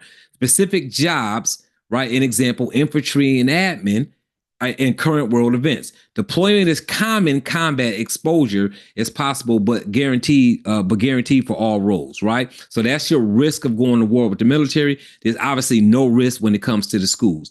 Affording education. FAFSA is key, determines eligibility for federal Pell Grants. Then you got FAFSA again, right? Same here, local and out of state. And then military benefits called the GI Bill will cover your school if you go to the military. So you see where it says export for sheets? I'm going to show you what that is. Going down here, summary points for affordability. Now it's giving me some summary points. No matter which college path, fill out the FAFSA free application for federal student aid. This is crucial for accessing federal grants, loans, and work study, regardless of your parents' ability to pay. Though their income information is usually required unless you qualify as independent. Apply for many scholarships. Look for local ones. Jacksonville, Florida, nationwide. Now, this is what I would call a follow-up prompt. So this is where I would then, if I was interested in scholarships, I would now ask it to research scholarships for me. If that makes sense, guys. So here it says military service offers a route where your education can be fully funded through benefits earned, bypassing the need for parental financial support for tuition. Madison, I hope this chart helps you organize your thoughts, blah, blah, blah, blah, blah, blah, blah. Right. Now, see where it says export the sheets? I can click that. On my bottom left-hand side, it's going to show opening sheets. And when I click it, it's going to go ahead and open this up for me in a Google Sheet already laid out for me. I've got my feature, my local college, my out of state, and my military. And all I need to do is open up the space so that I can see the full thing better if I want to. I always like to move the bars over myself so that I can see more. So for here, I would open this up so that I can see the whole thing.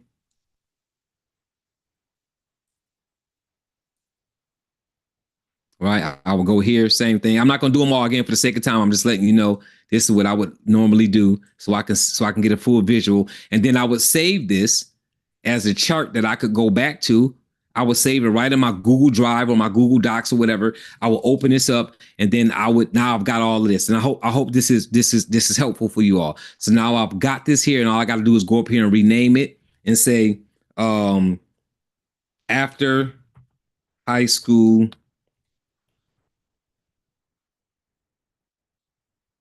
options, right? I could just name it that. And when I was ready to save it, I can just click file I can download it as a Microsoft Excel, as an open doc, as a PDF, as a CSV, or as a TSV. I can save it however I want, right? Just that simple. Move the information right from Gemini right over to Google Sheets. Just that simple. Now, I'm going to go and do something else. So what I didn't show you about Gemini is that I have different Geminis, right? Different, the same way you got while you go to chat and it's like, 3.5, 4, blah, blah, blah, blah, blah. Like all of these different chats. Same thing here. I click down here. I've got 2 Flash, 2.5 Flash Experimental, 2.5 Pro. Now, I've got more here than what you would maybe have because I have a paid version, but on the free version, you still have more than one option. And you probably see that on your side because you're in your Gemini. Also, they do a lot of beta. So some of y'all might see the beta for VO2, which is a new thing that they're doing where you can generate videos from text. So I can text something and say, create a video based on my text, and it will create the video for me. So that's something that Gemini would do, and is doing it as a beta. So it's letting some people access it for free and not some other people. Because I have the paid version, I can access it. But even with the free version, they will choose people randomly. And one of the ways that they choose people for betas, from my understanding, is that people who are using it more. The more you use it, the more they're going to choose you because they know they can get feedback from you because you're using it. Does that make sense? So what I'm going to do is I'm going to go to Deep Research 2.5. Remember, I kept that prompt. I saved it. I copied it. I'm going to drop that here. And what I'm going to do is I just want to give you a different experience and see what I get here. Same prompt that I had last time, but I'm doing it in Deep Research this time. So it's going to give me the response a little bit differently because now I'm literally asking for research. So let's see how it lays it out this time versus how it did the last time.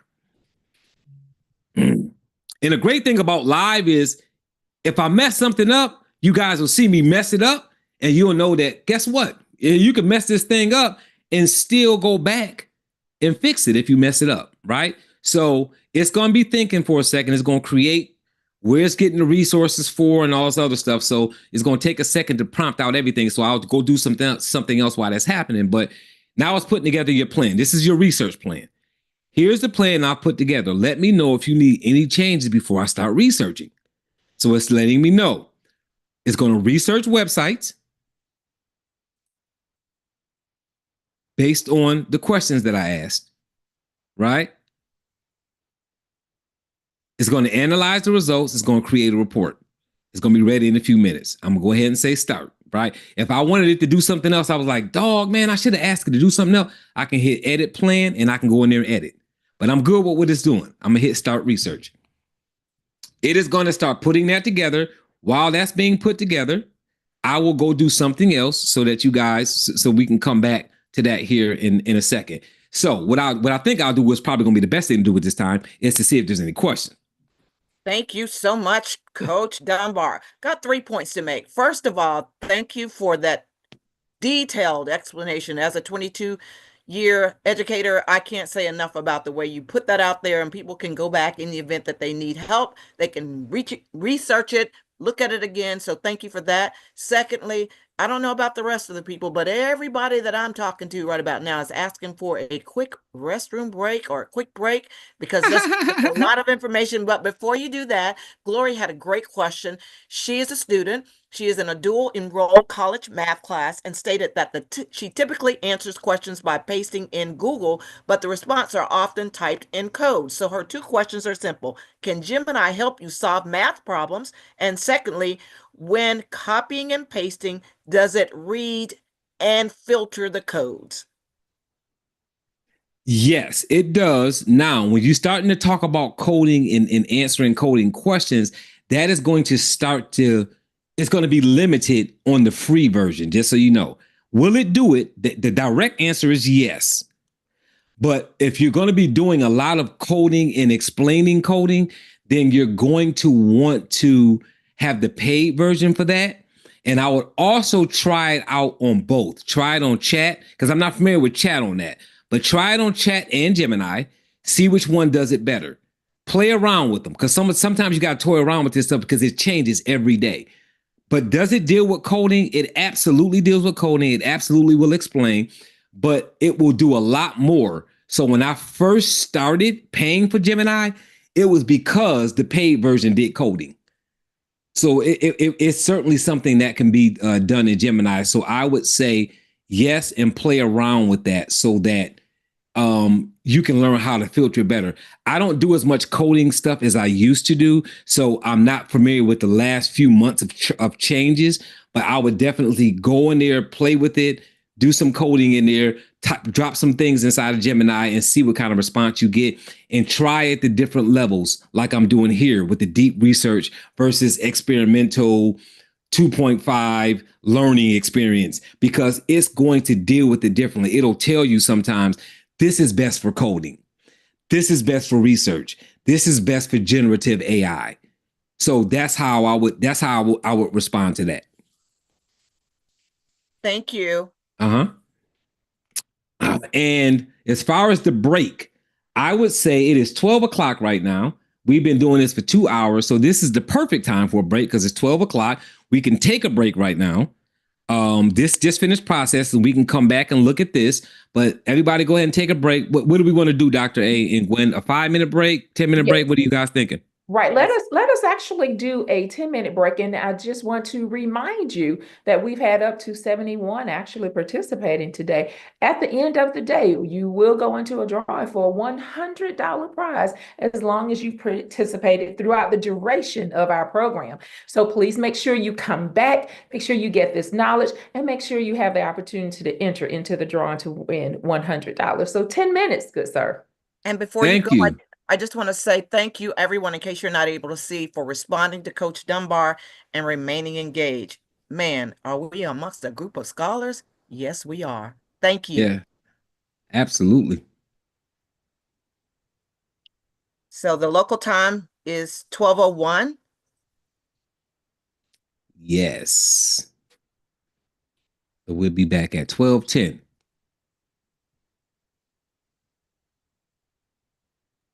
Looking forward to getting everybody back by 12:10 at the very latest. So let's take that break.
Dr. A, let me know when you're ready. Okay, everyone. I see a lot of you guys are responding. Thank you for putting a 5 in the chat to let us know this is quite meaningful. And Coach Dunbar, you know I am a fan. You can't get rid of me even if you tried. I'm of the opinion, ladies and gentlemen, that we can keep going for 2 reasons. We've got to stay within our time, and everything that you are seeing and hearing will be made available for you at the end of this session. But is it okay to keep going? I'm going to take these 5s coming in as a yes. So, Coach Dunbar, I'd like to get us back into the room with you where you can keep sharing your awesomeness. All right, good So let me stuff. say one thing before you go on.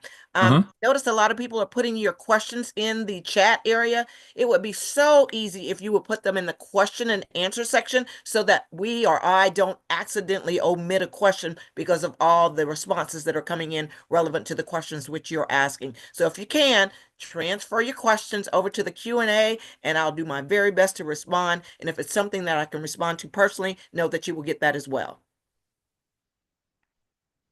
All right, guys, good stuff. So I know it's been a long 2 hours. We took a 15-minute break.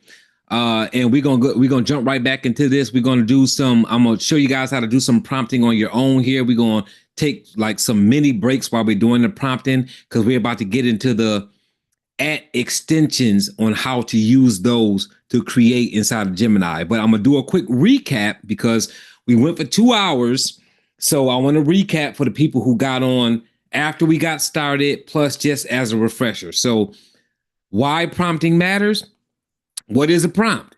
It's like giving you the AI assistant super clear instructions, which is what we've been doing, right? So this is just basically letting you know what we've just been doing. Super clear instructions. Think of your AI like a really smart friend or classmate who needs some guidance. You wouldn't just say, hey, help me with my project. Instead, you would be more specific. Can you brainstorm business ideas that would be cool for teenagers? Right? You would actually be a little bit more specific when you were talking to that person. So you want to do the same thing as you prompt. You want to be specific. And you're going to see me talk about that a lot, being clear and specific, right? So, hold on. Because you're supposed to see my screen, but I don't think you do. All right, I think you do now. All right, I thought I had shared my screen, but I didn't. So that's what we're looking at on this slide deck, right? Why prompting matters. So I just read that top paragraph. The next, why good prompts are key. Remember I said garbage in, garbage out? That's that giggle, right? Poor prompts equal poor results. Good prompts equal more accurate, relevant, creative, and useful AI responses. The prompting skills you possess control your AI assistant's potential, right? So in today's prompting goals, we're moving from basic questions to designing effective prompts, being clear and specific while providing context, teaching you to define the task, goal, and specify the format, which is what we were just doing here moments ago. But I wanted to make sure you guys saw that in writing here as we move forward in our training. So we talked about polite expressions, right? You've been hearing me talk about the polite expressions. Here's why polite expressions matter with AI. It's good manners. It models great communication. It might actually get you better results. So keep in mind, polite expressions is going to be really important. Number 4, more on better results. Sometimes AI models are designed to respond more positively to polite language. Just like a person might be more willing to help if you're nice about it. AI learns from us. So whenever you hear about LLMs, which is large language models, right, they get better by studying how people talk. Being polite sets a good example.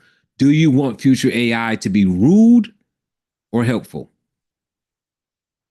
And the golden rule still applies, right? That we always know how to follow, right? Treat others how you want to be treated. Even if AI doesn't have feelings, being polite mirrors the kind of communication we'd hope to receive. So in this recap, right, you've seen me do this as I prompted AI, Gemini. Can you please reply to this email professionally for me and be empathetic and apologetic? Thank you. And that's what we want. We want to make sure we're doing these polite expressions. So, some core prompting principles. Again, we've been practicing them, but we want to talk about what we've been practicing so that we know that it's not just I'm just saying things. I want you to know that these are core principles.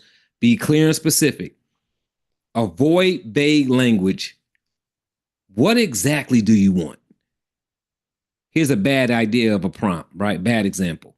Tell me about dogs. If you ask it to tell you about dogs, you're going to get a pretty simple response. Good response will be list 5 common dog breeds suitable for apartment living and briefly describe their temperament. You're going to get a much better response if you do that. So tell me about dogs. So let's see.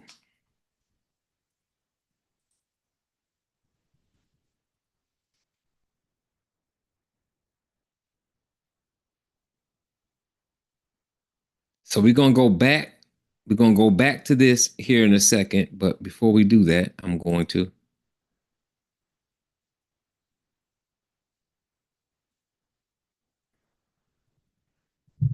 show you guys.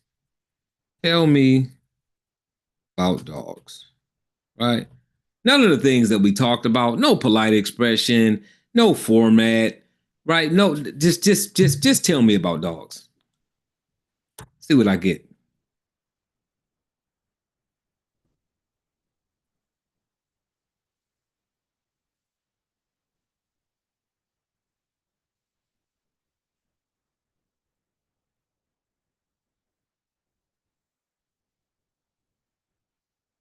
Oh, you know what? Hold on. Let me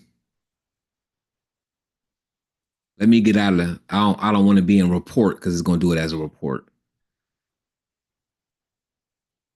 Let's just go to Flash. Tell me about dogs.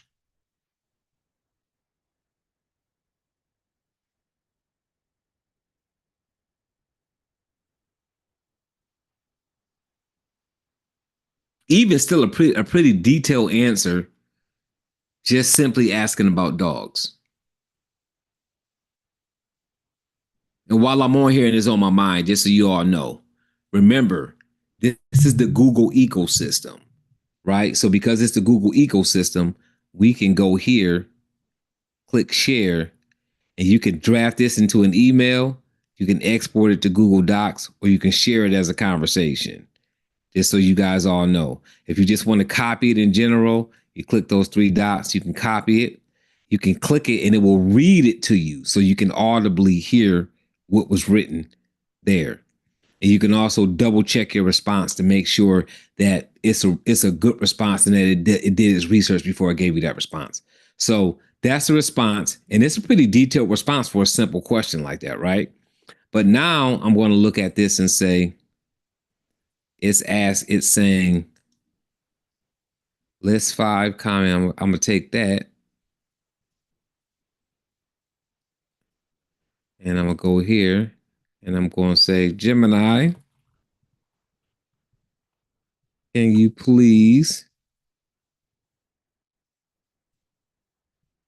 list 5 common breeds suitable for apartment living and briefly describe their temperament? Also, can you develop this in a formatted chart?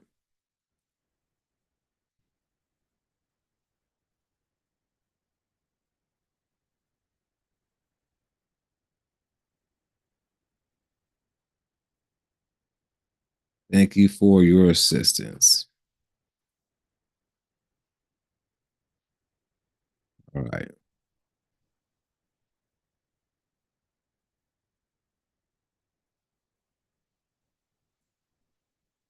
All right, so it gave me the actual 5 dog breeds.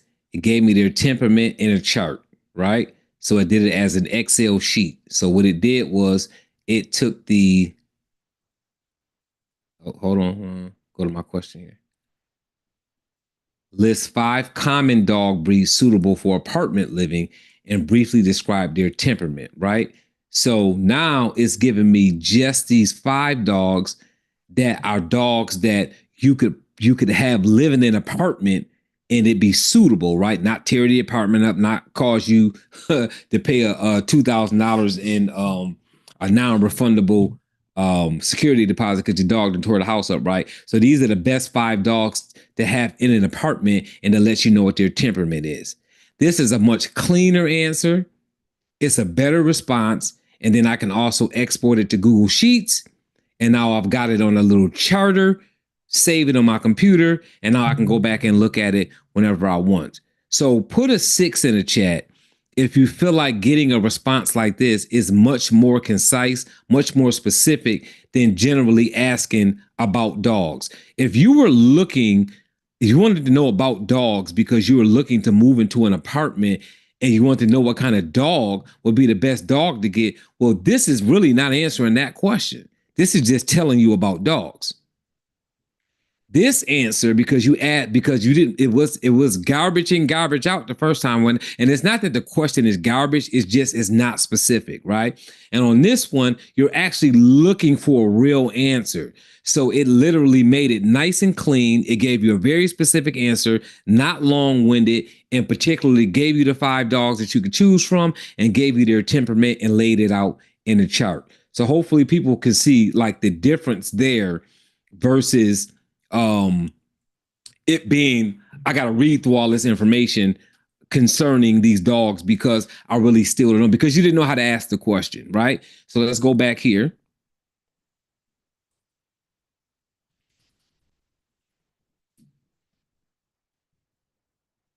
So let's practice this principle using your AI platform of choice. Practice the example above or create your own scenario, which we just did, right? Raise your hand electronically if you would like to share. Now, has anybody here actually, since we've been on, done any particular example of what we're doing, showing where you would normally do something and what the response would be versus you doing some correct prompting and changing the response? If so, and I'm gonna ask Dr. A this because I'm not sure what controls people have. Does anybody have the ability to say anything, Dr. A, or is that not a possibility? Jason, help me if you will. I know they can. They can absolutely say something. Okay, thank you. So Jason will give, if you start to voice, Yeah. Jason's got it. Good stuff. And that's just one, if anybody has went from a regular prompt to doing these specific prompts, if they've seen a change in something that they're, a question that they're asking. And they can show an electronic hand if they want to talk. And if they don't, that's fine. But I'm just want to give somebody a chance to see if they can really see the difference in their, on their own computer real time. Going once. I can't see the people either, by the way. Matthew, you can talk. Hi, I'm here with Matthew. Actually, I'm Keisha. I'm his mom, and I just want to say I've been rejecting Gemini for probably a year now, just not understanding. All I know is I didn't want my personal life invaded. But I actually have been using the internet just to kind of update my resume. And so just, during this course, listening to you and getting more specific with how I speak to it, I was just using it now to update my resume to specifically say, I am and I don't care, a 45-year-old African-American training and development coordinator working in HR for, 15 years, et cetera, getting very specific, and it's already giving me great results. So thank you for that. Oh, absolutely. And to speak to your point too, so I moved to this screen because of what you just said. This is why I like interaction and engagement, because it really helps pinpoint specific things for a reason. You said you didn't want your private information out there, which is, that's a concern for people all the time. Understand that when you're using these extensions, if you're using your school account, you see where it says here under privacy reminder, Google states that when these extensions are on for your school account, your content is not seen by human reviewers. Also, if you have the paid version of any of these apps, if you decide you want to use a paid version, you can go in and click where your information is not being used to review. So remember that. And some of them, not even the paid version, some of them, the free version, you can do that. A lot of people just don't know that they can go in settings and they can turn a button off that says, don't review my stuff. I'm on here doing stuff for me because I want to do it. I don't want you using my prompts and my responses to better your AI, right? Because some people just don't want their information being used, and that's totally fair. So you can turn that off. Just know that you have to go in the settings and just turn it off. That way you won't have to be concerned about that. So that, because that is a big concern for people, because they don't want to put their age and their career and looking for a job, and because you don't know where that information is going to land. And you don't want your information out there. So definitely appreciate that comment. And thanks for being transparent and jumping on it and having a conversation with us. Absolutely. So I'm going to go back to these slides again. I'm not going to go through them again, but just so you guys know, they're here. And I want you to see them just in a sense of, right, recapping. That persona. This is how you make sure you're doing a correct prompt. That persona, that task, the detailed context, tone, specific, format, example. Always make sure that they're in there when you're doing what you're doing, right? So now Gemini AI can help you by looking at the information you choose in Google Drive, Docs, and Gmail, but only when you ask it to do so by using the @ symbol. And this is what we're about to play with. This is what you're about to play with next, right? Here's that privacy reminder. So now I'm going to give a couple of examples here, and then I'm going to go to Gemini, and I want you guys to do this with me while we do it this time. I don't want it to just be me showing you here. I want you all to do it on your side so I can get some more feedback like we just got, because this is fun to play with. You can do a lot with it. So find a file in Google Drive. So what's the goal here? To show Gemini can locate specific documents for you, right? Instruction. Think of a Google Doc or slide presentation you created recently for a class and ask Gemini to find it. So here's the example prompts. At Drive, find my Google Doc titled History Essay Draft. At Drive, look for presentations about photosynthesis that I created. At Drive, find the file named Lab Safety Rules. Now, a lot of times we lose stuff, we can't find things, or we don't necessarily want to go get it from another system, right? So let me go ahead and drop my screen here and go to Gemini. So let's say that I'm working on a project, and I'm going to change this to this one. I'm working on a project. Now this is where we're going to use the ads. And I want you guys to do it on your side. So follow with me if you can. If you can do two things at once, follow with me. I do something called chronotype, which is chronobiology. That's how you sleep, your energy levels, whether you're getting enough rest, or whether you're doing the type of activities that your body wants to do at a specific time of day, whether you're working out at the correct time, whether you are sleeping at the correct hours, whether you're doing your homework at the correct time, whether you're eating at the correct time. I do something called and it's called chronotype, and it gives you 4 different animals. So I have that information in my Google Drive, in my Google Docs. I have landing pages for all that information. So I do a lot of research in that space, and you'll see when I go to Notebook LM, I'm going to pull that up as something that we're going to use for an example. Let's say I'm doing some research or some work within chronotype. I don't want to go to Drive. I don't want to go to Google Docs. I don't want to go to my YouTube channel to pull a video that I created on it. I don't want to go those places. I want to stay here and focus on the work I'm doing, right? So I say here, a mic here. Good morning. Oh, it's afternoon now. Good afternoon.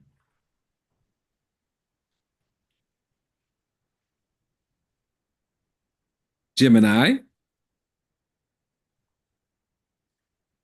Can you please assist me in locating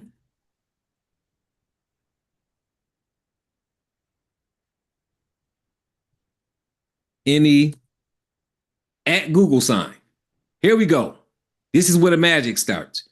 As soon as I put the at sign, it pulls up all of the apps that I turned on. Remember in the beginning, we turned those apps on, guys? It's now pulling up all my Google apps, and that it's going to research all of them or anyone I choose, right? So I say, can you please assist me in locating any Google Doc? Now, let's say it was a presentation or a spreadsheet or a Google Doc, and you weren't sure exactly what kind of document you created. I wouldn't go to Google Docs. I would go to Google Drive, because Google Drive houses all my Google documents, right? So I could say at Google Drive, good afternoon, Gemini, can you please assist me in locating any at Google Drive documents in reference to chronotype, right? Now, let's see if it can help me. When I click this, if it's using your workspace apps like you asked it to, you're going to see up here a little workspace logo graphic icon with spinning saying, hey, basically telling you Coach Dunbar or Matthew or Tiffany or Gwen or Jason, I'm looking at your workplace apps to get the information that you requested, right? So it's going through the process. See that? Workspace connecting, plan to action. It's looking for the documents.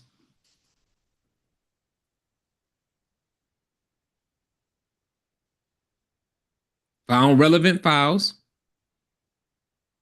Generating a response. So now it says I found several documents in your Google Drive related to chronotype. Here's a list of them, right? Now it's letting me know all of these documents are documents inside my Google Drive in reference to chronotype.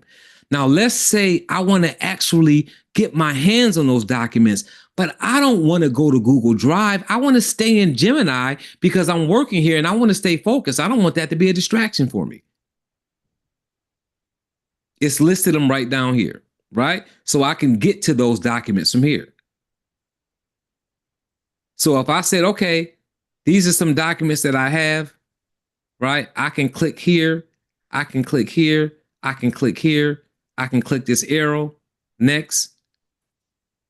See that?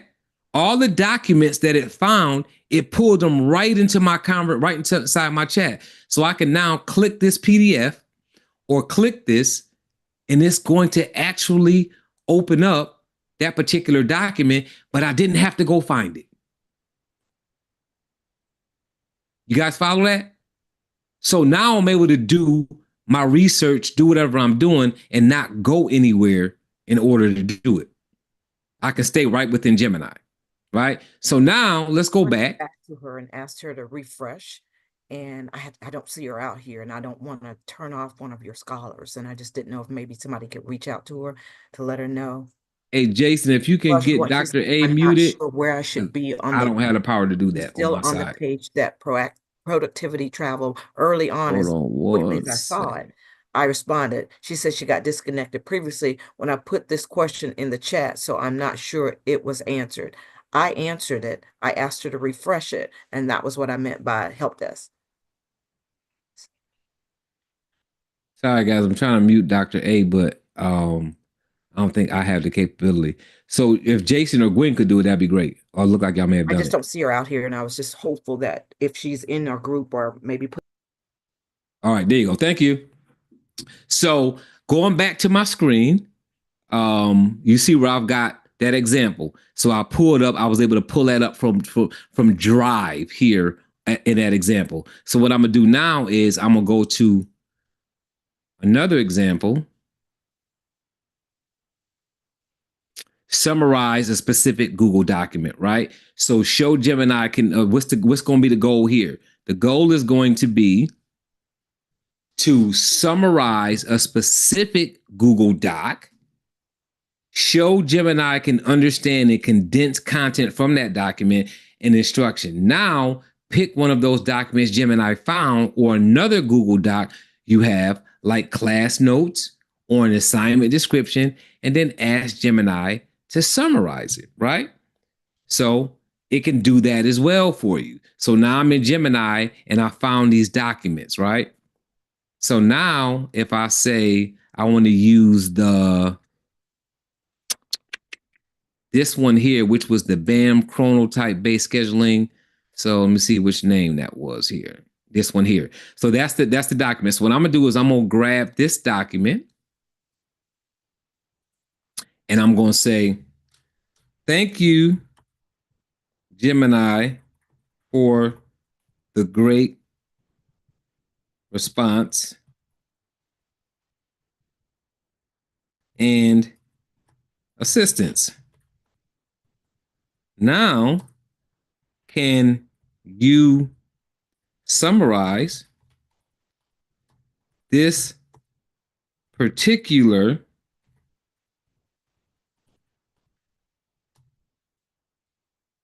at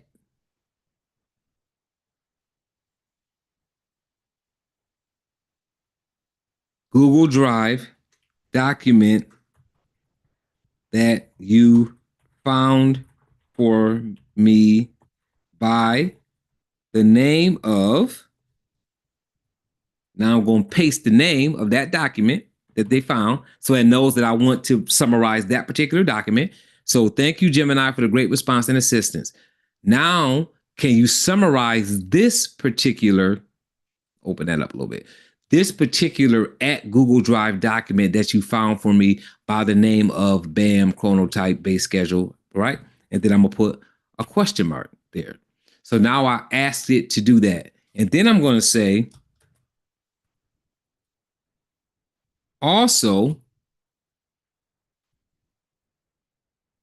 now what I'm gonna do is I'm gonna run somewhere else real quickly. So guys, just bear with me. Oh, you know what? Let me do this. I'm gonna see if I can have them find it. Also, can you locate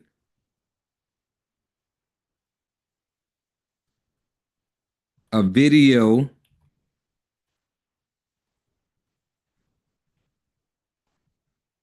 on my YouTube? Sorry about that. I shouldn't have said at, I shouldn't have said YouTube. I should have did at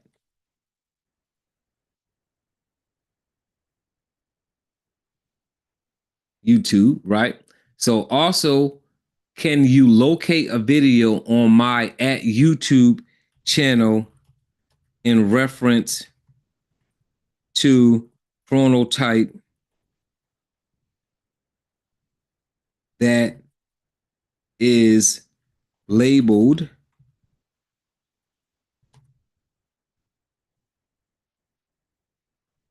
optimization, let's see, energy optimization for 2025. That's not even actually the name of the video. It's something similar to that. I don't even really know the name of it at this point. But I'm seeing how much I can get this to do at one time for you guys, right? So I'm using my ads to pull us in. Because again, I don't want to go to YouTube and look for the video. I don't want to go to Google Drive and pull this document and summarize it. I want Gemini to do all this for me while I stay in this place, right? So thank you, Gemini, for the great response and assistance. Now, can you summarize this particular at Google Drive document that you found for me by the name of BAM chronotype based scheduling? Also, can you locate a video on my at YouTube channel in reference to chronotype that is labeled energy optimization for 2025 and summarize that video as well? Once you have done that, can you combine the information? I don't know what's going to happen, guys, right? That's why this is live, but I'm just showing you how we can prompt that, how we can prompt this setup. So I've got I've got polite expression. I said thank you, things like that, right? The pleases and the thank yous. I don't see a please, but I do have a thank you for the last great response. I'm giving it something to do. I'm creating a task. I'm using the apps. I'm giving it an example. What's the example? The example is this document. The example is, right, I'm using the apps I'm having it pull it from Google Drive. I'm having it pull a YouTube video from the YouTube channel, and I'm giving it an example of the name of the video that I want it to have. I'm not going to use tone here particularly. I'm not asking for it to speak to me as a specific person because it's really summarizing some documents that are already there. But I am going to ask it to format, right? Combine the information in bullet points so that they are easy, so that they can be easily consumed by someone. All right, so I'm gonna go ahead and click submit and see what we get.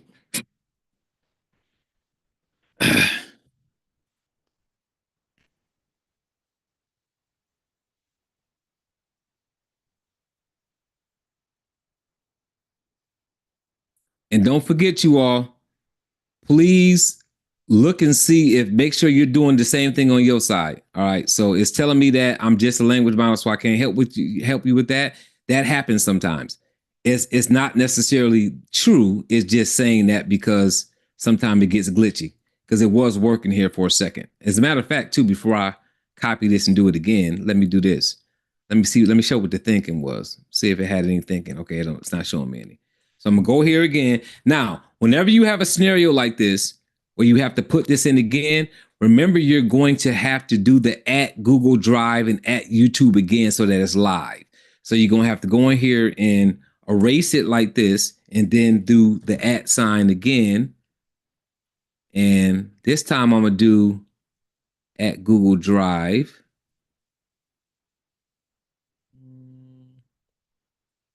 Like that. And then this one, I'm gonna cut and then do it as a follow-up. And this is what I'm saying about testing, about how I do things differently to see how I get it the next time. So let me see what happens when I do this by itself.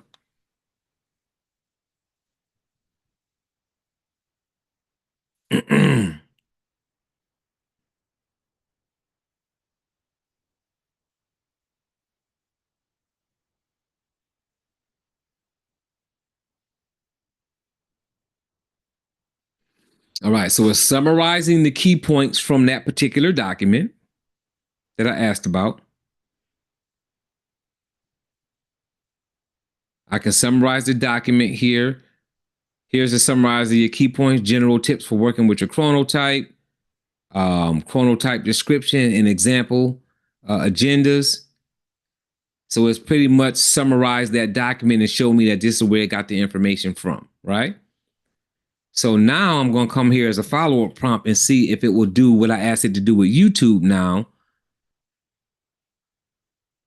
that I did it that way. Let's see if it works this time.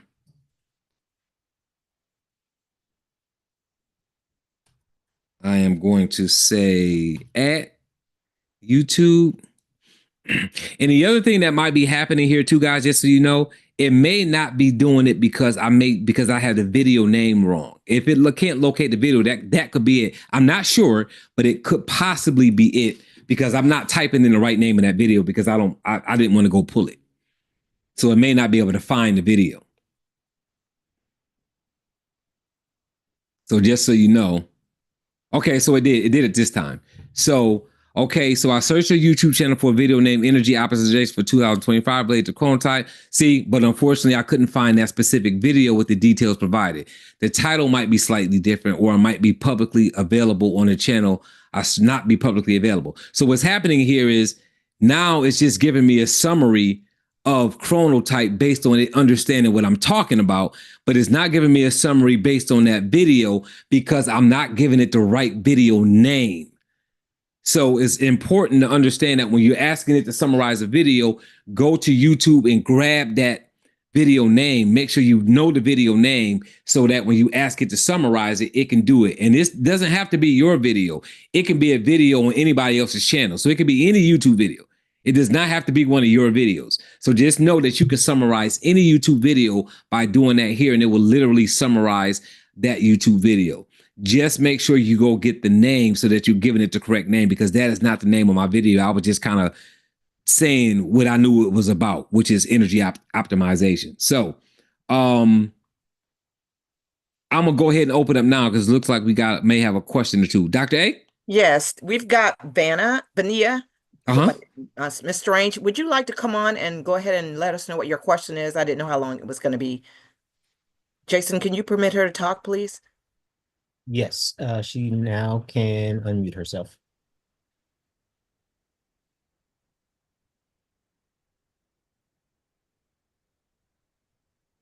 Ms. Strange, you're more than welcome to speak. And if you're unable to speak, please feel free to post your question and we'll circle back with a response. Okay, carry on. Okay. So again, showing these examples with the chart. I mean, excuse me, not with the chart, with the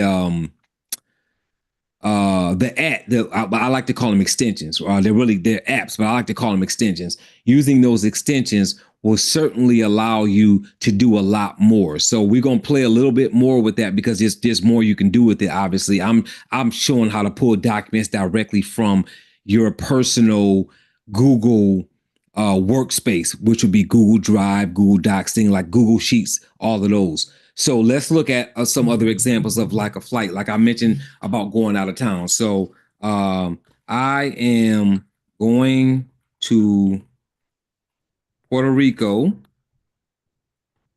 for my 50th birthday, which is June 13th of 2025. I would like to know the most inexpensive, am I spelling that right? Inexpensive at Google Flights to get me there around that time. And I would also like to know some good quality but affordable at Google Hotels where my fiance and myself can stay. Gemini, can you please assist me and also respond in a chart format? And the reason why I like to do chart format a lot is because a lot of times if I'm asking for a response that needs to be organized, a chart is going to be the best way to organize it, because then I can move it over to X sheets and I can share that with my fiance and say, all right, here's a list of flights, here's a list of hotels. And then, right, it's so much more visible and efficient when they get it that way. So you could do whatever format you want, but just make sure you're giving it some kind of format, whether it be bullet points or say I'm creating a presentation. I'll say, I may be creating a training and I'll say, please lay this out in a slide format. And it will give me the name of a slide, the title of the slide, what bullet point needs to go on that particular slide. It'll say slide 1 and slide 2. So if you need to create a 5 or 6 slide presentation or a 30 slide presentation, you can do that all through these mechanics by doing it this way. So let me see what I get here by using at Google Flights and at hotels and see what it gets me.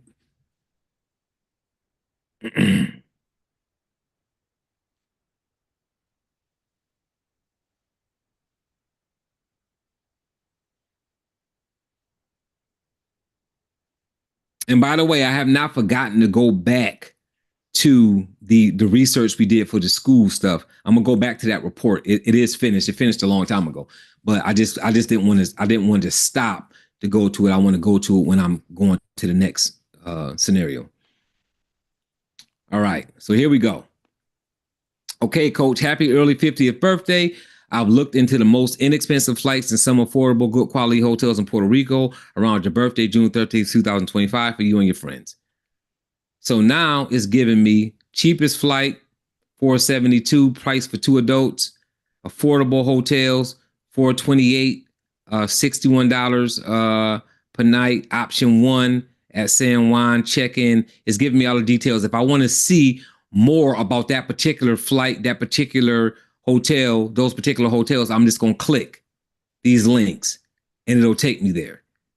So that's how I actually get to the real time scenario. So if I was interested in that, I'm clicking, boom. Hold on. I'm gonna click that for a second, but I'm gonna go through the rest of it first. Tips for affordable travel to Puerto Rico. Booking flights 1 to 3 months in advance. Accommodation besides hotels, consider vacation rentals, Airbnb, blah, blah, blah, blah, blah. Timing. June marks the beginning of hurricane season. June, November, which might mean fewer crowds, but carries a weather risk, right? Then it's down here, it's got Google Flights. It's showing me San Juan, Aguadilla, Ponce, Mayagüez. So it's showing me these different places and it's showing me pricing here. $38 a night,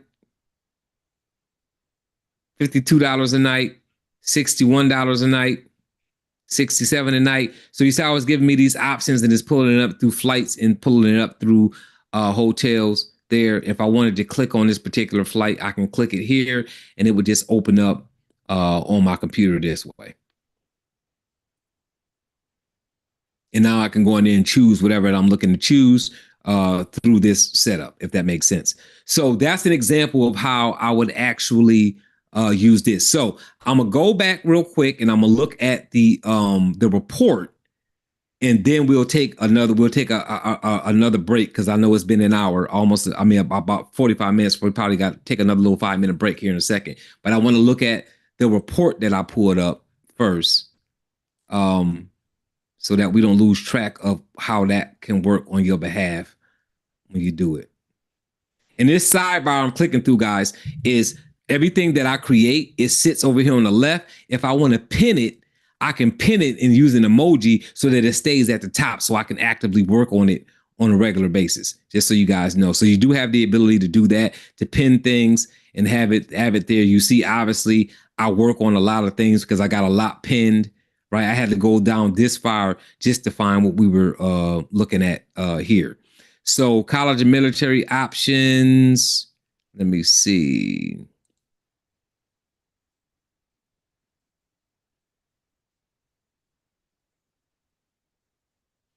All right. So this was the college and military options that we did. So you see how it did the report, how it pulled up all of the research that it did. So when I put it in, it tells you everything that it researched to get the answer. So if I scroll down, move that faster. It's telling me all the sources that it used. Studentaid.gov all the way down through all of these. This is all of the research that it did to come up with a report about what to do after high school, right? So on the left-hand side, it lets me know I've completed your research. Feel free to ask me follow-up questions. So if I've got more questions after I read this report, I can go right down here to Ask Gemini, and I can ask more questions and do more follow-up on this research. But let's look at the actual research by going up to the top. And you see how much more in-depth this is than what I got when I just did a regular Gemini prompt.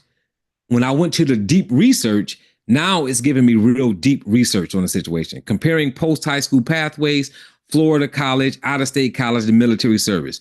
It's got introduction, this report addresses, and of course, obviously, I'm not going to read through this entire thing on here and bore everybody to death, but just looking at the titles, Section 1, Exploring In-State College, Florida. It's got the advantages of staying in Florida. It's got the disadvantages of staying in Florida, Florida financial landscape. It's showing GPA, I guess, funding based on GPA here. And again, you can export this to Google Sheets if you wanted to put this aside for your research to figure out what you wanted to do. Other Florida state aid. Section 2, exploring out-of-state college. Advantages to going out of state, disadvantages to going out of state financial considerations. Section 3, exploring military service, educational pathways and benefits. Service realities and obligations. Section 4, navigating financial aid and funding applicable to college options. So you got federal aid essentials. You've got targeted funding opportunities, high demand fields and funding, strategies for affordability, limited family contributions.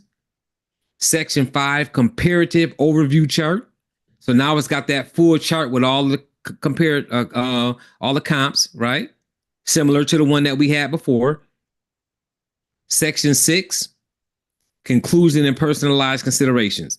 Summary of key findings, in-state, out-of-state, military service, targeted funding, personalized considerations. So it's summarizing everything. Excuse me. And then it's showing all my resources. That is a pretty deep research for that question.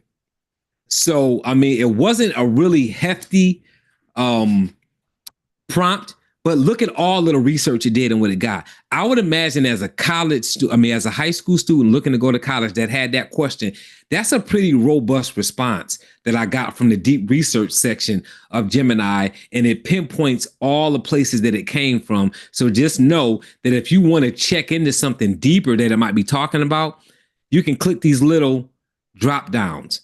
So I know it was hard to see those when I was scrolling through, but if you see these little drop downs, and you click learn more, it's giving you more details of where it came from, and you can click here. So if you're a person that's like, hey, I need the source, right? Say you're doing a paper or you're doing research and you need your source.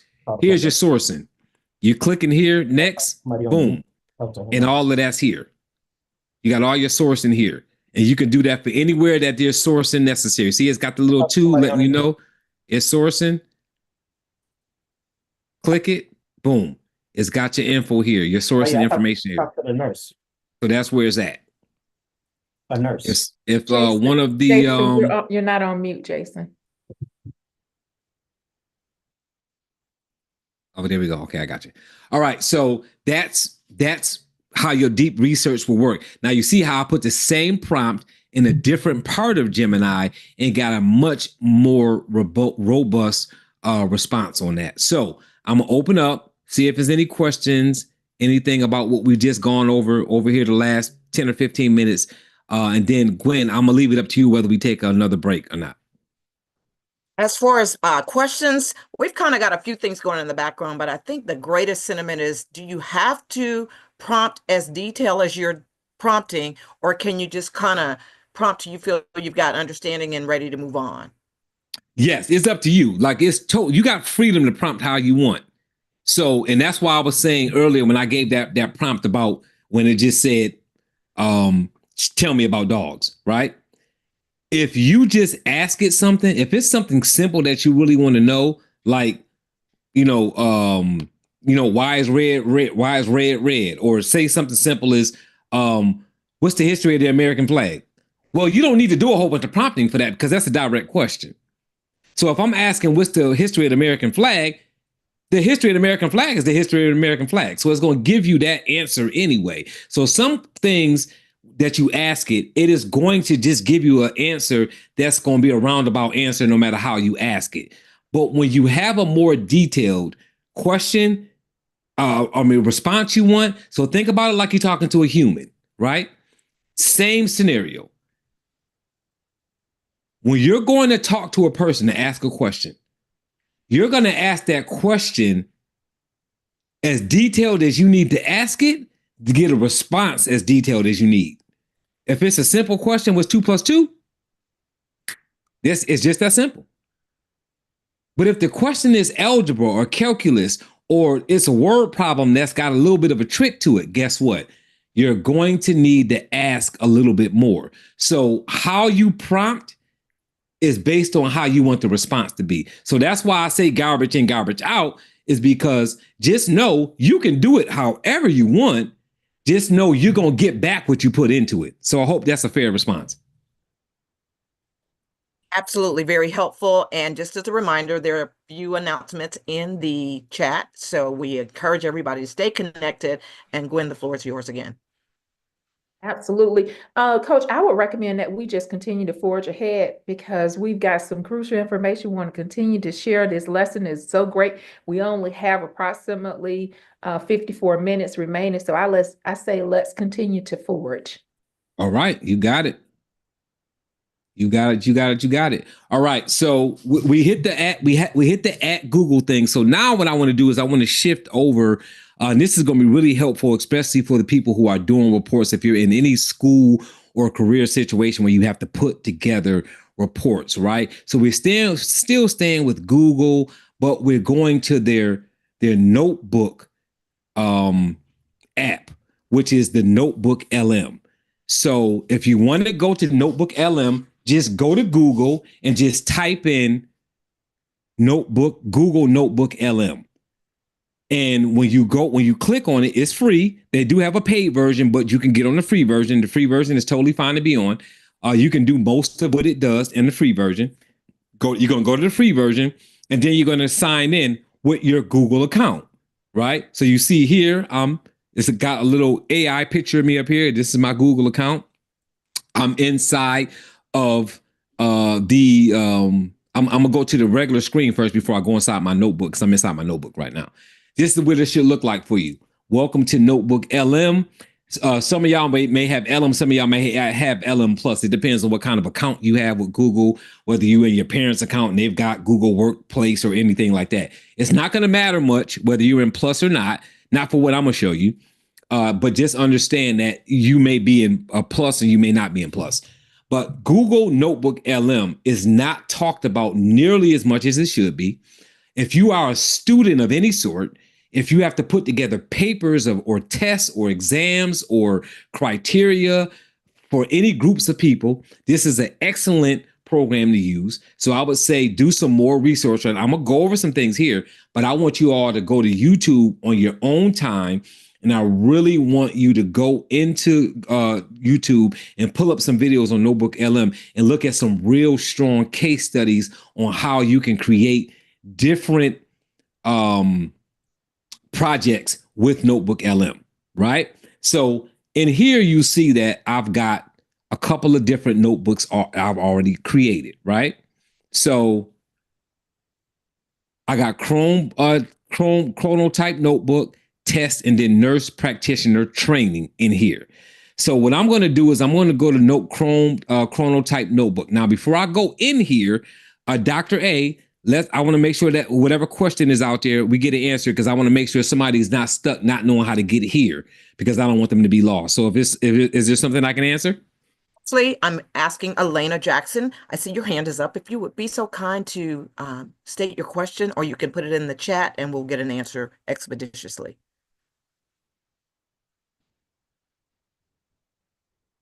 Going once, You can twice. go ahead and proceed. We'll watch. Okay. Thank you. All right, good stuff. Yep. So I'm going to go ahead and go on my chronotype notebook and use that for an example. So, and if you've never been here before, you're going to create a new notebook and you can pull the information in. Now, what's so great about Notebook LM is you're not getting information from online.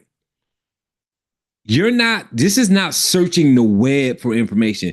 This is you saying, I already have documents that I've created, right? So all the students here, you need to study. You have a document, you have notes that you've already taken in class. You've got PDFs that was given to you by the instructor or the teacher. You've got videos that you've pulled on YouTube about that particular topic. You've got maybe some audio information, whether it's an audio podcast or an audio that was sent to you by a professor or a teacher concerning this topic. You can pull all of that documentation inside of your notebook and then create a study plan for it. You can create a study guide, a briefing doc, an FAQ, a timeline, and even a podcast like I talked about earlier when Sebastian talked about green lighting, right? So I can turn the information into a podcast where two people with two different opinions based on the information that I pulled in can have a conversation, right? So if I want to add something to this, you see on the left-hand side, these are documents that I already have pulled in on Chronotype. These are documents that I already created myself, right? I made PDFs myself. I made Google Docs, whatever the documentation is, whatever kind of form of a document you have, you can pull that right in. So if I want to add a note, I can click here. If I want to add an audio overview or create a podcast, I can click here. If I want a mind map. So for those that like the mind map, throw a 7 in the chat if you're a mind mapper, because this can now take your content that you have on different documents. You may have 10 different documents with ideas. You can click mind map and turn it into a mind map for yourself. So Notebook LM is so powerful for students in the learning process or career-based situations where you're leading a team or setting up a training for a group of people or studying to get certified in a specific space. You can do all of that using Notebook LM, and it makes it so much better for you. So throw a 7 in the chat for me if this is something, if you like to mind map, and this is something that will be beneficial to you in that particular scenario. So you see on my left-hand side, sources, discover, and I can even type my own stuff. So let's say, for instance, I've got some new information that I want to put in here and it's not already on a document. I can literally type the information in here and it will now set up as notes for me. Good. So if I wanted to add a source, I can click here and where am I pulling that source from, right? I've got paste text. I can click here and copy text in to add more information. I could pull a link in, a website or a YouTube video in to help. So if I decided I wanted to do a YouTube video, I would click YouTube and it's going to ask me to paste the URL for that YouTube video. So what I'm going to do is I'm going to go here and I'm going to make sure I'm pulling the right video this time, because before I didn't have the right, I didn't put the name of the video in there correctly because I didn't know the name of the video. So I'm going to do it here so that it's pulling the proper information in for you all. So imagine there's a YouTube video that has content that you could use for your particular project that you're doing, right? Whether it's a video that your professor or your teacher put there, whether it's just something that's just on that particular topic, right? So here's a video, 2025, 2024 energy optimization training. So I'm gonna grab this, share, copy that link, go back here, and I'm gonna paste that there, and I'm gonna say insert. So if you see on the left-hand side, I just pulled that video, YouTube video, into my notes, right? Because I'm creating something, right? So mind map, right? Remember I said you can create a mind map? I'm gonna show you how that's gonna work. If I start typing down here, I can put more sources in there. I believe now they let you put up to 50 sources in here at one time. So that means you could have 50 PDFs or 25 PDFs and 25 Excel sheets. You could have 10 videos and 10 Excel sheets and 10, right? So you can not 50 in one thing, but 50 in total, but you can match what you put in here, right? Now, I've got this information here and I may say, you know what? I want to create a study guide. So I'll come over here and I click study guide, right? And it's generating this based on the information I have over here on the left-hand side, right? So it's going to create a study guide. Chronotype mastery, understanding sleep and productivity. It created a study guide for me. Quick answer key, quiz, quick answer key, essay format questions, glossary of key terms, right? So I got a little case study that I created based on this content. It's not pulling anything from the internet. It's only using the information that I provided here for it to use, right? So now, if I say mind map, right? New mind map.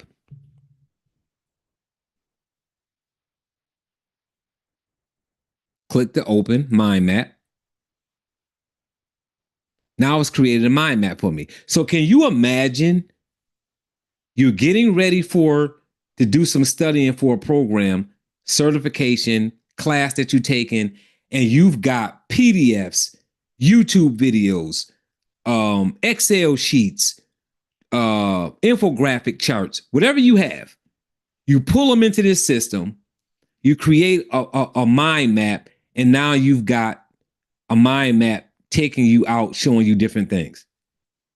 If this is not like the most awesome thing right here that you can do, I mean, literally keep clicking out and it'll just go further and further out. I mean, just excellent information. Now you've got that visual that you want. And I'm a big visual person, right? So I'm gonna shrink it so I can see it all, right? And you can change the size of it,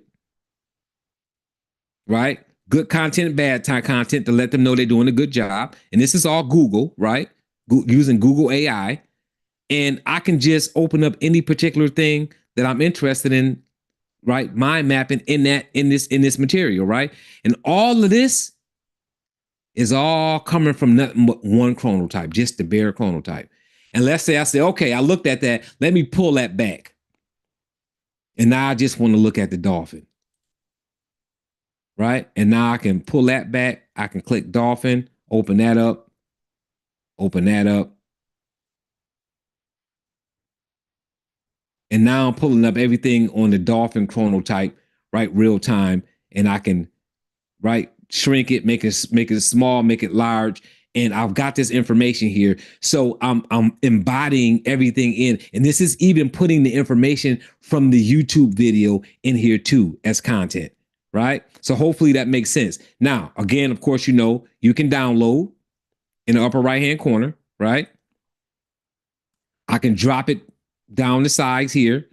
I can exit out of it. So now I've taken my study material and created a mind map as well as a study guide, right? What if I say FAQ? Now I was going to create an FAQ. And by the way, put an 8 in the chat if this is something that you see value in being able to take advantage of, especially as a person that's in any kind of study space, right? Understanding chronotypes, right? I can click on this and now I've got my frequently asked questions, right? All here.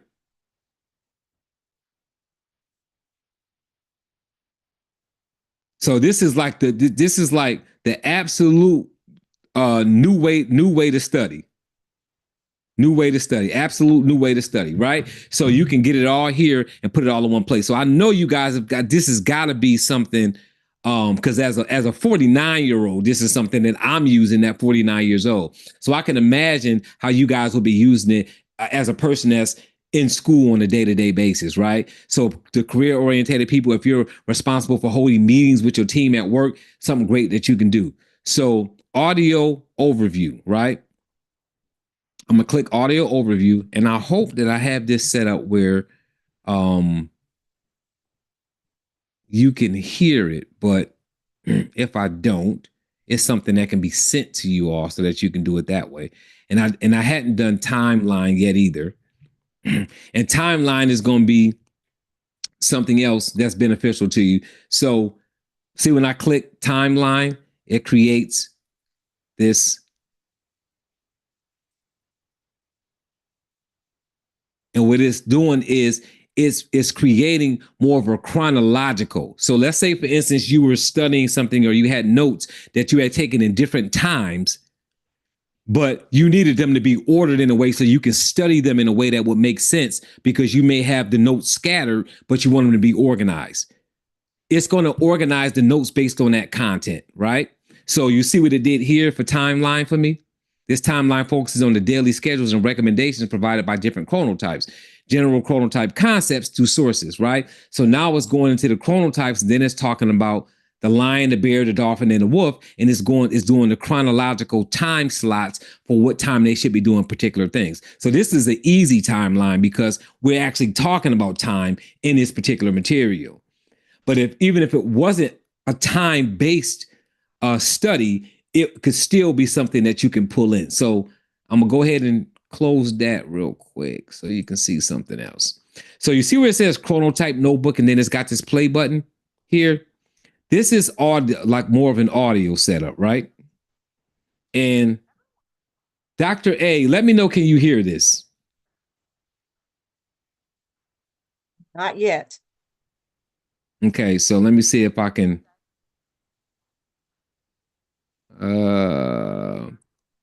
Because I think what's happening is it is not letting me share audio. So let me see. Coach Dunbar, you may need to stop sharing and then reshare with computer audio. Okay, thank you for that. Let me see. So I'm gonna stop my share. And then I am going to share and Yes, documents. Let me see. Can you turn up the volume? I'm hearing something. Oh, are you hearing something? Yes. Are you hear it now? Faint. Faint. Okay, so you might be hearing it directly from my. Let me see. Let me try one more thing. I'm gonna stop my share again. Yeah, I'm not seeing my audio share with audio here. Documents and events.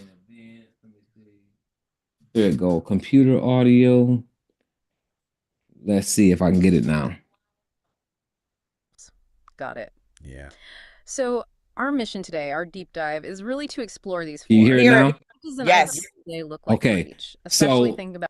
let me pause it real quick. So what's happening is, remember when Sebastian asked the question and I talked about podcasts. So what this has done is it's taken the information that I put in here and it has now created a conversation between two people. Now, these two people aren't debating. This man and this woman aren't debating because I don't have information in here that's causing a debate. But if I wanted this to be a podcast where they were choosing sides and saying, hey, I think that the Democrats or Republicans are right, or I think that the Christians or the Muslims are right, or I think that males or females are right or wrong. If I created that kind of content and put it in here, that will be the conversation. So what I'm gonna do is I'm only gonna play like maybe 30 to 45 seconds of this. I just want you to hear how this plays out. And why is this important? Because you could literally create material, create concepts of debates that you think would be healthy debates to have in society. Vegan versus vegetarian, Mediterranean diet versus slim fast, right? Like anything you want. You could create this content as a podcast here and then upload it to your YouTube channel. And you don't have to be on your YouTube channel. You could just put this on here and have these different debates as podcast audios. And now people are listening to your channel, listening to your podcast debate. And it's not even you. It's not your voice. It's not your face. It's not your anything. It's just your ideas. Does that make sense to everybody? Absolutely. And I'm about to say Dr. Dunbar. As a quick question, I have two really good questions. Are all of the features being used today available in the free version of the Gemini? Yes. So the features, so some of the different the Geminis that I went to. So for instance, I'm gonna switch screens real quick. Just you can you still see my screen? Yes. Okay, good. So in Gemini, I would imagine now I'm looking at my paid version, so I don't know what's on the free version at this point, but you're not going to have all of these under the free version because I'm in my paid version, but you still have more than one of these.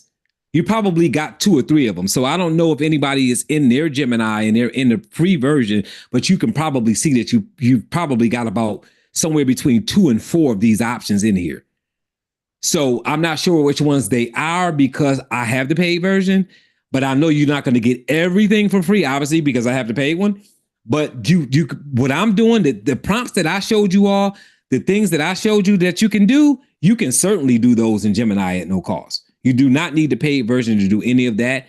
And where I'm showing you right now in Notebook LM, this right here, you could do all of these things. This is not the paid version. I'm not in the paid version. Excuse me, Coach Dunbar, we cannot see your screen right now.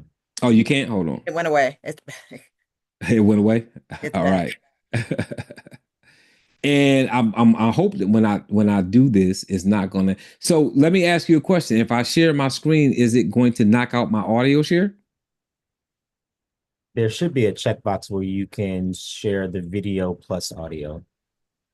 Maybe off to the right. It's generally in the bottom left of the share screen. Share sound. Let me see.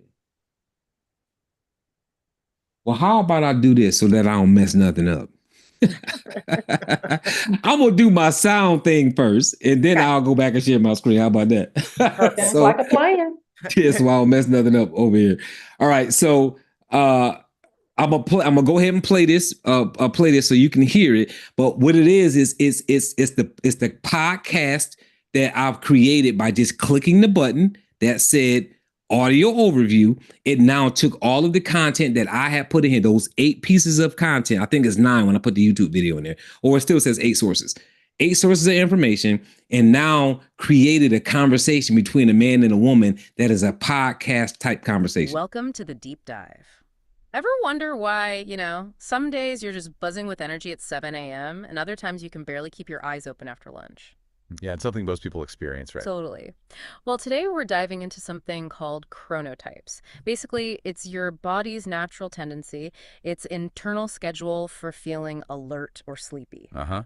You've got your classic morning people, your night owls, and then, well, everyone else kind of in the middle. Exactly. And it's all tied into our internal body clock, our circadian rhythms. Right, the master clock. It controls so much sleep, waking, hunger, even body temp, and things like light exposure, melatonin production. They really influence it. But here's the kicker, right? Not everyone's clock runs at the same speed. Some are just naturally set earlier, some later. And figuring out your own rhythm, your chronotype, can be, well, pretty powerful for improving sleep and just feeling better during the day. Yeah, you can see how clashes might happen, though. Like if a morning person shares a bedroom or even just an office schedule with a total night owl. Oh, definitely. Creates real friction sometimes. So, all right. So do you guys, y'all see what just happened there? That's freaking amazing. Right. So can you imagine being able to say, even as a test pilot, you may be thinking as a student or as an adult, I want to create a conversation. And you pull the information there and you create the conversation. And the conversation may not go like you expected when you play it back.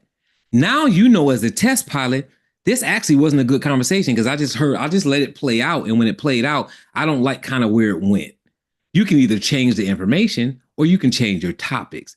So when I clicked that button, it created a 16-minute and 14-second audio podcast just based on the 8 pieces of sources of material that I pulled in here. And remember, I can put 50. So you literally can create this audio podcast style debate or conversation based on your notes and kind of see how it plays out. So if you're saying, I kind of like my topic that I'm going to use to do my report for school, but let me see how this sounds.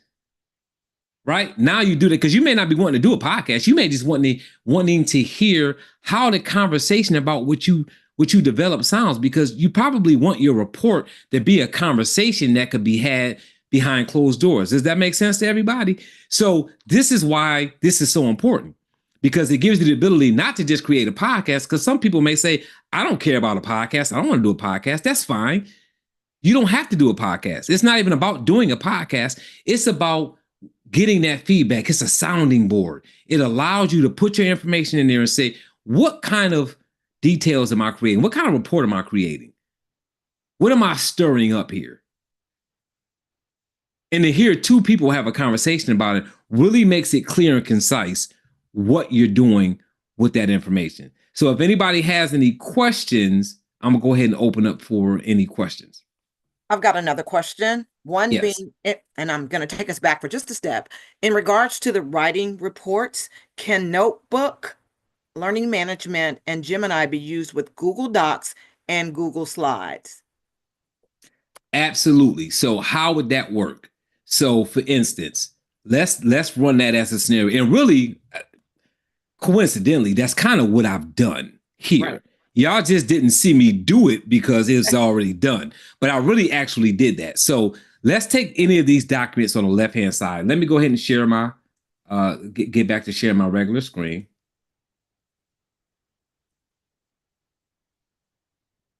And Jason, thanks so much for walking me through that too, because I would have been sitting here stuck with everybody waiting had you not shown me that.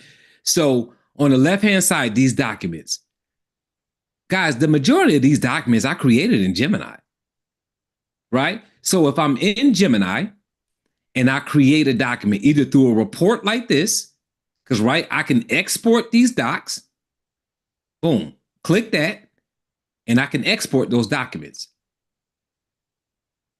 Now I've got something that I can save and I can upload in there as a part of the report, right?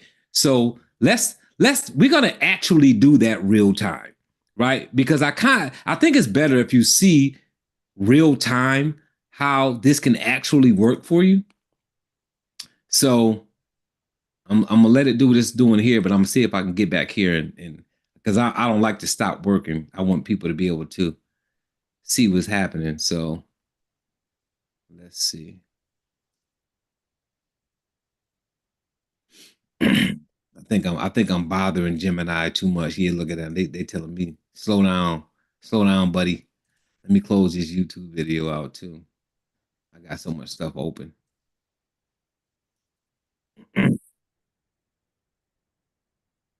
All right, so what I'm gonna do while that's spinning, I'm going to talk so I can let you know what I'm gonna do. So what I'm gonna do is I'm gonna take the information from the report and I'm gonna pull that information into Notebook LM so that we can create a couple of different styles, and I'm gonna do that podcast-ish thing again so that you guys can see that as well. Let me stop sharing my screen real quick and see if maybe it'll populate once I do that. Yeah, as soon as I stop sharing my screen, it start populating. All right. And then that way you can see some information that I literally just created in front of you all. You can see me throw it in Notebook Element, kind of see it work real time. And I know that that'll be a little bit more helpful for you all when you see it that way. So as soon as it populates everything for me, I'm going to make this a document and pull it in there. And I'm not going to pull a whole bunch of different stuff in there for the sake of time, because it's going to be able to create with whatever I give it anyway. So we'll be good on that.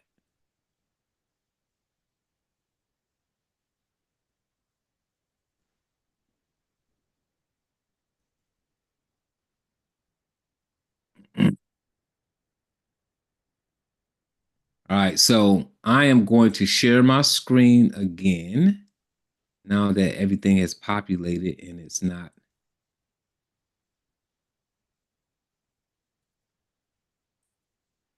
All right, so here we go. All right, so this is the report that we put on the college, military, local, out of state military situation. Over here, I clicked an audio overview, right? I clicked that so that you guys can see that with this you see spinning over here, I'm literally creating an audio overview of all this information. So let's just say you pulled all this information and you was running out the door. Oh, I got somewhere to be at 6 o'clock. I got to go to work. It's a 20-minute drive to work, whatever you've got going on. You've done this research, you've pulled it, but now you got to go. You can literally hit this button, this little podcast-ish button, and what you see happening on the left-hand side is what's going to happen. It's going to turn this into an audio overview. You can then share this to yourself in the email. Now, when you're going to work, you can play it and it will read this off to you. Just so you all know. So you don't have to physically read through this. You can turn it into an audio and you can do it that way. So what I'm going to do now is I'm going to just take this and highlight it real quick. As a matter of fact, I'm not even going to highlight. I'm just going to copy it right here. I'm going to copy this. I'm going to go to Google Docs. And I'm just going to drop this on something just so that I have it. Blank document. Now remember, I could have exported this directly to Google Docs, but it was doing too much spinning. So I'm doing it the long way because mine is spinning. You don't need to copy this and drop it on Google Docs. You can export it to Google Docs and it will put it right in Google Docs for you, just so you all know that you don't have to go through this process I'm going through right now. I'm literally only doing this way because oh man, I just grabbed the link. Hold on. I grabbed it as a link. Let me go back.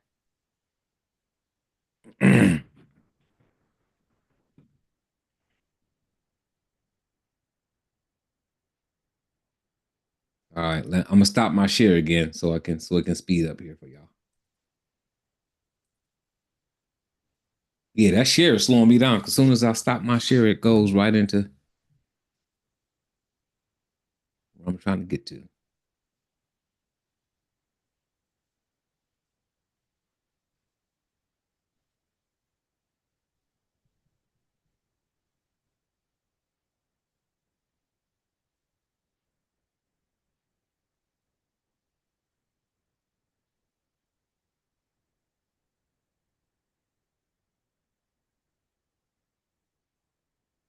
All right, guys, it's populating, so just be a little bit patient with me while I get it to while it's populating.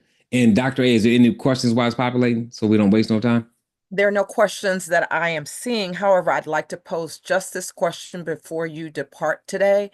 While I'm an educator of 22 plus years, I just need our learners to understand the difference in how to use this information versus just turning it in and being caught for plagiarism in their academic settings. So as you're sharing with them how awesome the system is, there are efficient and effective ways that we need to make sure we let people know that it's not all of ours, but it's a great start for getting our juices flowing and not just copying and pasting and getting put out.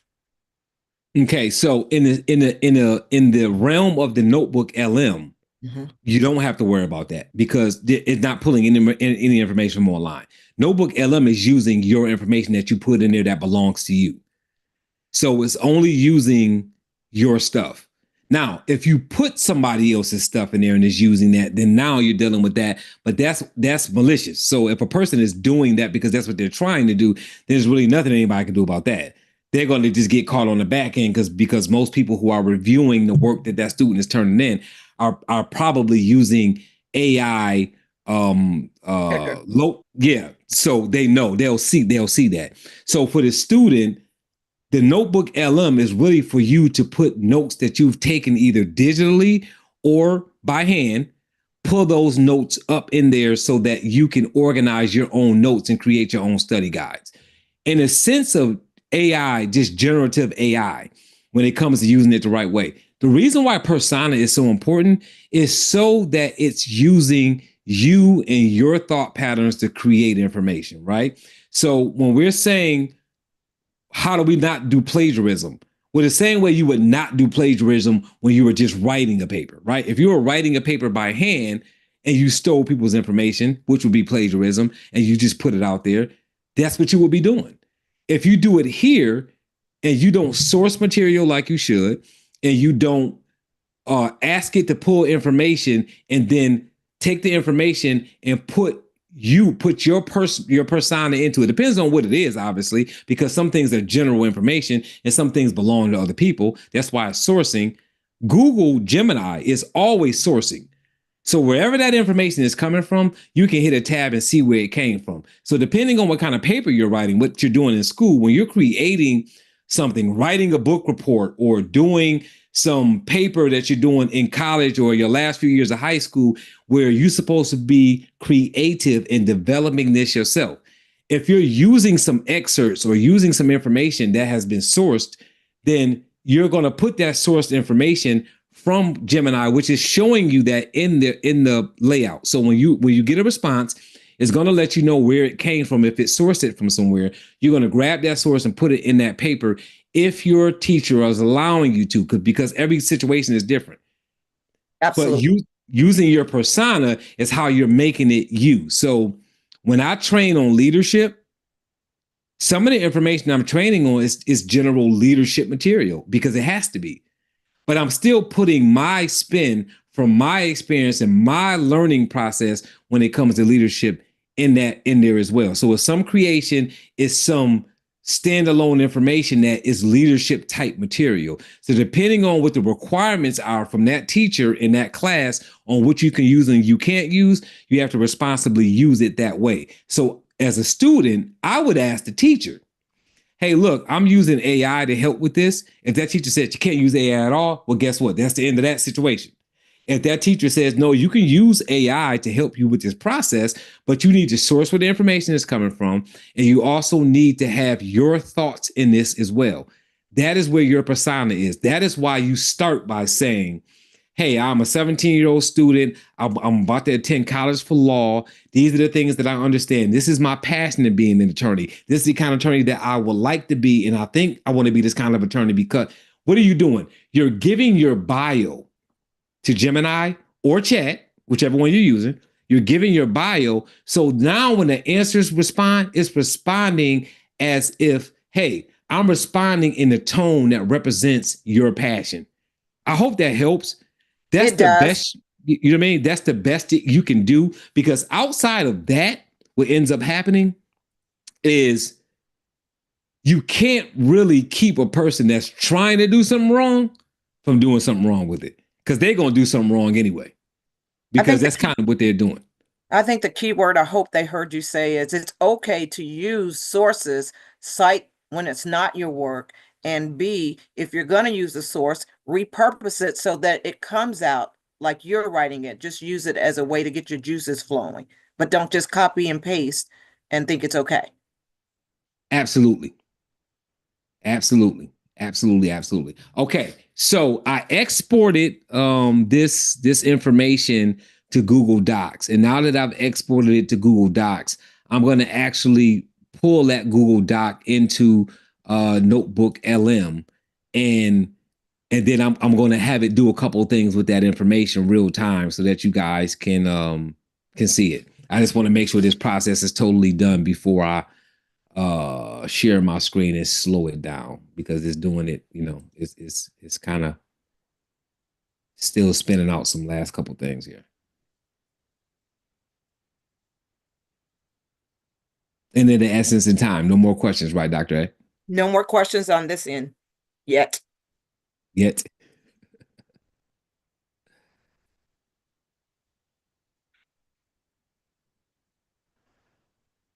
All right. Okay, so let's look at this.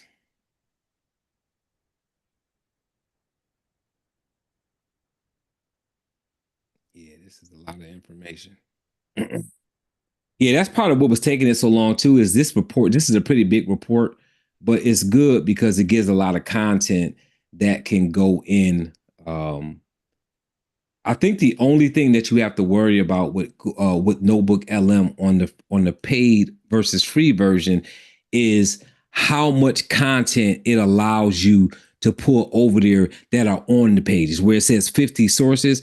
But obviously you can't have 50 sources that's got 300 pages of information on each source if you're using the free version, because the free version is only going to allow a certain amount, if that makes sense, right? Yes. All right. So when I pulled it over, I ended up just doing the export. So it did just come over as an export as opposed to what it was beforehand. So now I'm going to literally just pull it in as a Google document. So I'm gonna pull that in here, and hopefully it will let me add this as a source while you guys are watching me do it. I'm hoping that it's going to do that. So I'm gonna share my screen and see what happens.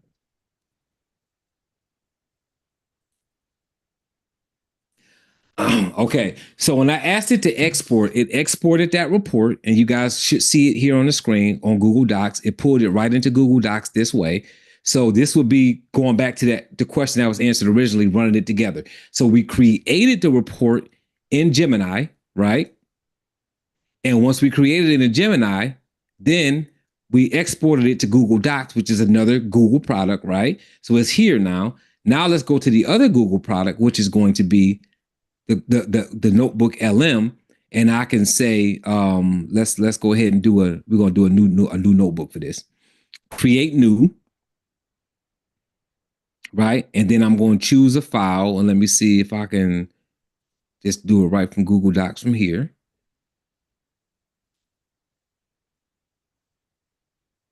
All right, so you see it here, right? College military. I'm gonna choose that document. I'm gonna insert it. So, right, so we're still in the Google ecosystem, and I just pulled the college military and funding option that we created during this seminar into this. This is the only resource I'm going to use. I'm not going to use anything else for the sake of time. But remember, I could add 49 other resources here if I wanted to, right? So now let's click Mind Map and see what happens on the Mind Map side. So now it's going to create a mind map based on this information. I'm going to also ask it to create a study guide, a briefing doc, and I'm going to ask it to do an audio overview. So while it's creating that audio overview, I'm gonna go to the other documents so we can review those while that's happening. So, so this is the briefing doc of the information. So it's created an executive summary, main themes, section 1, quotes. So you guys see how this turned it into a briefing doc? It turned the material into a briefing doc for you. Main theme, key ideas and facts, quotes. Then it broke it down into each section, right? So that is that one. If I go to, I'm looking for my mind map. Let me click on my mind map and see what it looks like. So now on the mind map, it's got posts. And again, this would be very helpful. So for I can't remember the young lady that we did this in the name of, I think it was Madison, post high school pathways. You got in-state college, out-of-state college, military service, financial aid and funding, a comparative overview, and then conclusions and personalized consideration. And now I can open up those one at a time. So if I wanted to look at military service, I click it. It's going to open up educational pathways and service realities. So it's giving me this. And as a high school student trying to make a decision, this is so much easier for me to be able to make a decision based on this information this way than it would be for me to just be looking at something and trying to file through it, right? And put an 8 in the chat if this is a lot more helpful for you if you were looking at these different options. And I love that you can pull these back like this. You can pull them all back and then just, pull them back and then grab another title, right? So if it's like, okay, well, in-state college, Florida, I can click on that. Advantages, disadvantages, financial landscape. I can click on financial landscape and then go from there. So this digital mind map is so much easier than writing things out as a mind map on a sheet of paper and being able to expand it and detract it, right? And then go to the next topic. And then remember, if you decide you want to add something to it, it's so simple because all I got to do is close this out, go here and add a new source of information that I have.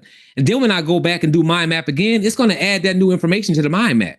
So you can keep adding to your mind map or taking away from it by putting more information in here. And again, we're still in the Google ecosystem. I'm doing all of this through Google, right?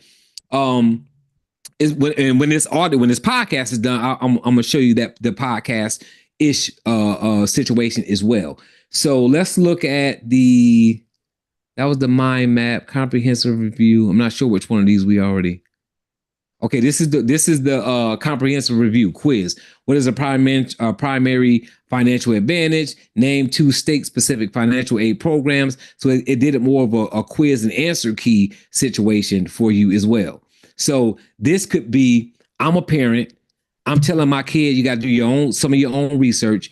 I go do some research, and then I create a quiz and say, hey, look, I need you to play a part in making this decision. So I gave you some information to look at. I'm going to give you a quiz to answer some questions to make sure that you're actually going through the material that I gave you, right? So if you're a parent and you're doing that, you would have the ability to do it that way. If you are a school teacher and you've got information, you could start using Notebook LM to take the content that you're creating for your students, put it in here, and now you can create quizzes and glossary of key terms instead of typing this stuff out yourself. Because some of y'all probably doing this anyway and typing it out yourself. So now you got this doing it for you, which means you can get more done for your students because what? You've got more time because you've let this create this for you. You already had the content. You're not right. There's no plagiarism going on here. There's no stolen information. This is you grabbing information, developing it, bringing it in here and saying, lay this out so I can provide this information to my students in a way that is helpful to them. And now I'm doing it faster. I'm doing it more efficient. And now I can get more done, which means I can help my students more. So it's helpful even as a teacher in those scenarios. I'm hoping that this podcast populates before we close out here because we only got about 8 or 9 more minutes. But it's a lot of information. So it's probably going to make it a little bit longer than obviously the other one that I created, which was only 16 minutes. But as you see here, this was real time because this was the information that we created today. And this was all populated in Google AI tools. I didn't have to use anything else. And I'm not saying don't, because you could create something in chat and bring it over here and it's still all the same. Does that make sense? So you could have used chat if you wanted to. So now, before I turn it over to Gwen, it just populated the podcast. It's 34 minutes. I'm obviously only going to play like a minute of it, but I just want them to hear how it audioed between a male and a female, audio this information that we pulled on the college information. Because what if this was a student that went through this process and said, you know what, I'm gonna make this easier for other students and have somebody talk about this and put it on my YouTube channel and get some views. Mm-hmm. And they could actually do something like that. So let me go ahead and stop this share and then do an advanced share, because Jason just taught me something new. Hit that share and then play this. Welcome to the deep dive. If you're a student in, say, Jacksonville, Florida, and you're looking at that big question, what happens after high school? Well, you're in the right place. Definitely. We've gathered quite a bit of information looking closely at 3 main paths: sticking around in Florida for college, maybe venturing out of state, or exploring military service. Yeah, we've been looking at a report that compares these options, gets into the educational opportunities, the financial side, costs versus aid, what kind of support systems you'd have. And the lifestyle differences too, including, importantly, a look at the commitments and, frankly, the potential risks involved, especially with military service. So our mission today really is to lay it all out, give you a clear comparison head-to-head so you can feel empowered to make a choice that's right for you based on your priorities. Exactly. A truly informed decision. Okay, let's jump right in. Option 1, staying local. All right, I'm going to stop my share real quick. Oh, wait a minute. No. All right, we good. All right, I'm gonna cut my camera on. So I don't care how many times, Gwen, I do that. That is always to me just like the hottest thing that you can literally pull your information in there and hear it. And if I'm doing a report and I hear that playback and I say, you know what would be good if it was part of that podcast if I would have brought in this. And then now I can grab that information, pull it in, and now it's part of the podcast. And what I didn't show you, and I'm not going to show you, because you got to always leave something for people to go do on their own, right? Is you can hit a button on there and you can ask questions in that podcast and you can enter into that podcast with those 2 people. That's amazing. That is literally amazing. Yeah, that is amazing. Absolutely. Wow. All right. So wow. I think I'm out of time. Oh my. Ladies and gentlemen, boys and girls, please give it up for Coach Robert Dunbar. When I say I appreciate it. absolutely phenomenal, phenomenal. It has been 4 hours well spent. Ladies and gentlemen, boys and girls, I mean, we truly salute you, Coach Dunbar. We do. We salute you for choosing, because this was a choice, choosing to impart into our future, our children, as well as us. So thank you so very much for that. And boys and girls, we know that you have been waiting for this moment, because we promised you that if you were to hold on, sit tight, receive, get some knowledge today, you will have an opportunity to win $100. But before we do that, you know, Miss Gwen, you know I love my confirmation of learnings. And I don't call it tests, right? But we just want to confirm some learning. We're going to keep it real simple and real short today. And as we do so, Dr. A is actually going to be looking for the correct responses inside of the chat as I ask these questions. So Dr. A, I just sent you a little message via phone. So take a look at that. And we are going to ask the very first confirmation of learning question. So get ready, boys and girls. And here's what you are to do. The first to respond correctly in writing inside of the chat. So get those fingers ready. Get the fingers ready. The first to give me the correct response is our winner. All right, so here we go. Question number 1. Which 2 function keys are you to utilize when you want to go to the next line as you are typing inside of Gemini, putting your information in?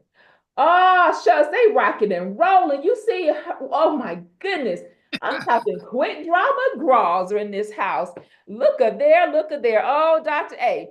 So you get to announce to us who was the very first individual to give us the correct response of shift and enter.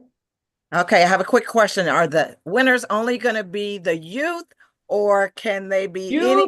It has to be our youth. And those, we love you all so very much. And as this information is shared with us, it is about the youth. So the youth are the winner. So who's our first youth winner? Okay. I need to ask one quick question. Is Lanisha one of the youth? Lanisha. You guys can check me too. No, and Lanisha is not one of the youth. She has come honestly sharing. I appreciate that. And I see it's actually Stephanie. Well, Stephanie is not a youth either. Oh my goodness. What do we do? Oh my goodness. So we're always down to Cornelius, aren't we? Right. Cornelius, are you a youth? Cornelius Jackson. Forgive me, adults. I had to pass you by. How about Rihanna? Is Rihanna Evans? When Cornelius said that he was a youth. Cornelius. Okay, yay. Okay, if you would, type in Cornelius. Are you a Southwest Dekalb High student, or if you're not, which school do you go to and which grade are you in? And then give us your Cash App.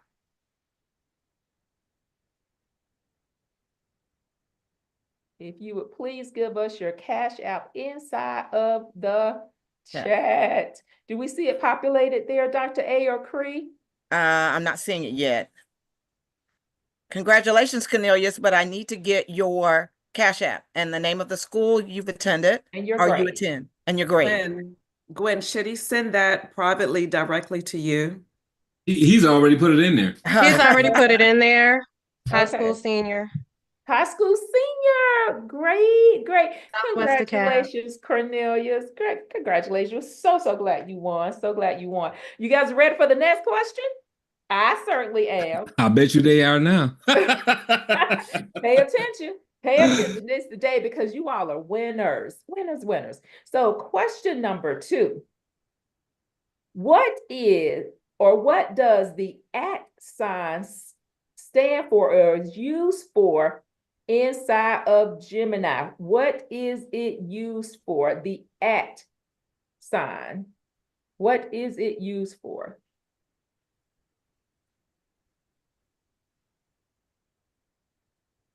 Ooh, it's not populating as quickly as the it's not populating as quickly. Oh We're my, oh close. my, oh my. We're close. We're close, Doc. Yeah. Oh shucks. We're getting there. There's a response from Samuel. Oh, Yeah. ooh. What do we have? Uh-oh. What do we have? What do we have?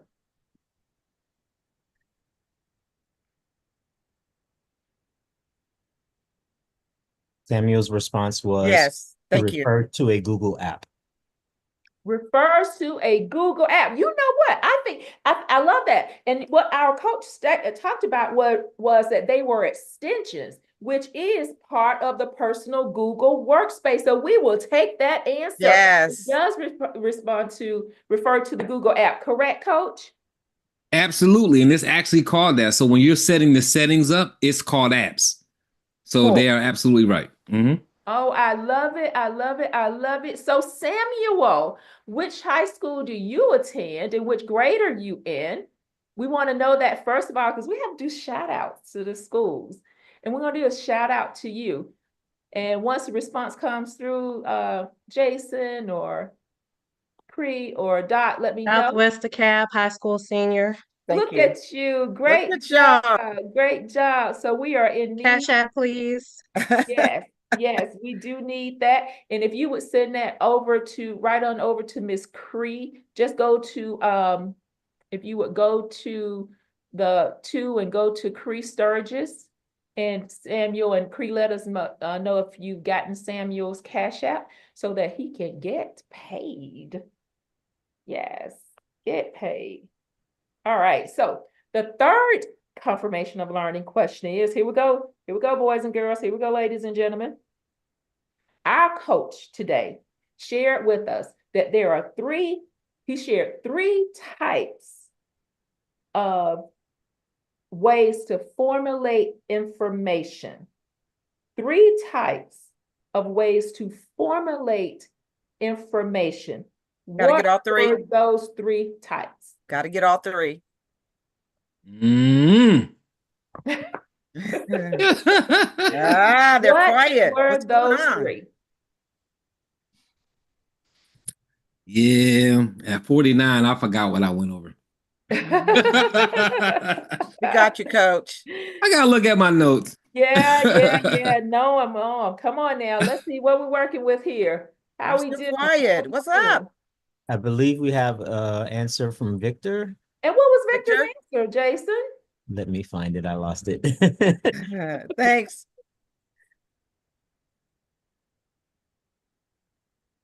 Oh, I love this sitting out there with the I see you all. Yes, they're still guessing.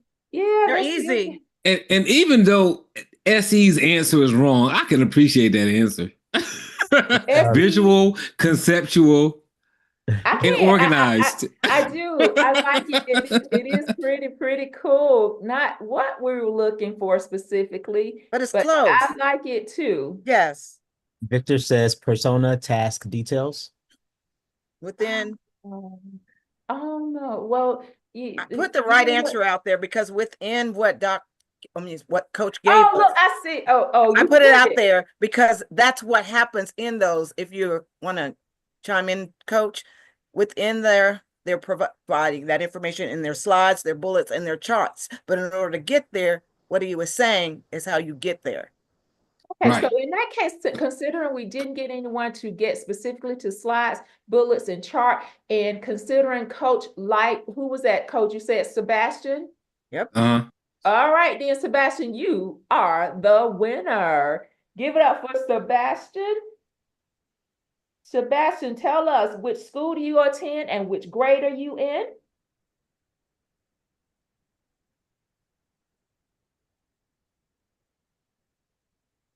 All right, Southwest Dekalb. And Sebastian, if you would please go to the private message to Cree Sturgis, She's our CFO. How about that? You got the CFO direct contact. If you would please put your, if you please put your Cash App there for our CFO, that would be super grand. And you're going to get your special package today. Fantastic. And we love participation. Some of you did such a great job of participation. And guess what? We've been watching it very, very closely. So I've got your names in a pool. It's in a hat, right? And I am about to pull the individual. If you participated, I put you in here and I am pulling the name of the individual who has won our participation award. And it actually goes to Miss Madison Darity. Yay! All right. You, Madison. Congrats, Madison. Star. You are a rock star. Please put, and we know you so well, Miss Madison. If you would please put inside of the chat the school that you go to and your grade level. And then if you would please send a message to our CFO with your Cash App, girl. Yes, good job, Madison. Great job. Now, you ready to go? Pre, you ready for the big dollars? CFO, you ready for the big dollars? I certainly am. Oh, ladies and gentlemen, let's roll, let's roll, let's roll, let's roll, let's roll, let's roll.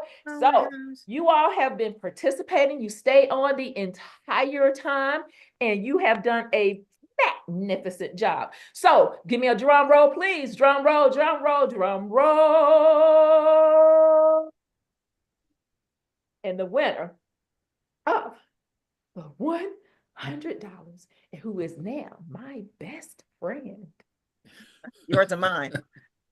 My best friend now goes to Mr. Matthew Craig. Wow. Hey, Matthew. Oh my goodness, you are the winner of $100, Matthew. You are everything, and we so appreciate you and all of you staying along and staying behind. You all have learned so very much. We want you to please stay in contact with the Stewart Foundation for the Southwest Dekalb High School students. If you have not joined the Stewart Foundation, we do service youth between the ages of 8 and 18. Even if you are going off to college, we support you through that collegiate experience because we have great organizations like IGMA that is so interested in giving out scholarships. Why? We've got a great deal of scholarships for HBCUs. If you're going to an HBCU, Dr. Griffin can tell you all about a great scholarship. So please make sure you do that. Jason, if you would please bring up the slide that I asked you to bring up for me, that one particular place. And we want to talk about a scholarship opportunity before we end this call. This was actually sent over to us by our president of the Southwest Dekalb Alumni Chapter. So you can apply now for Southwest Dekalb Alumni Association Scholarship. Are you a graduating senior at Southwest Dekalb? Don't miss your chance to earn financial support for college. And the way that you apply, simply click on that QR code, visit that. You must have your application submitted by May 12th. We want you to win this money, like some won this money today. But please know that you all are all winners because you've opened up your minds. You've received a great deal of knowledge, and knowledge without application is what, Dr. A? Not even necessary. You must be able to apply. You have to apply.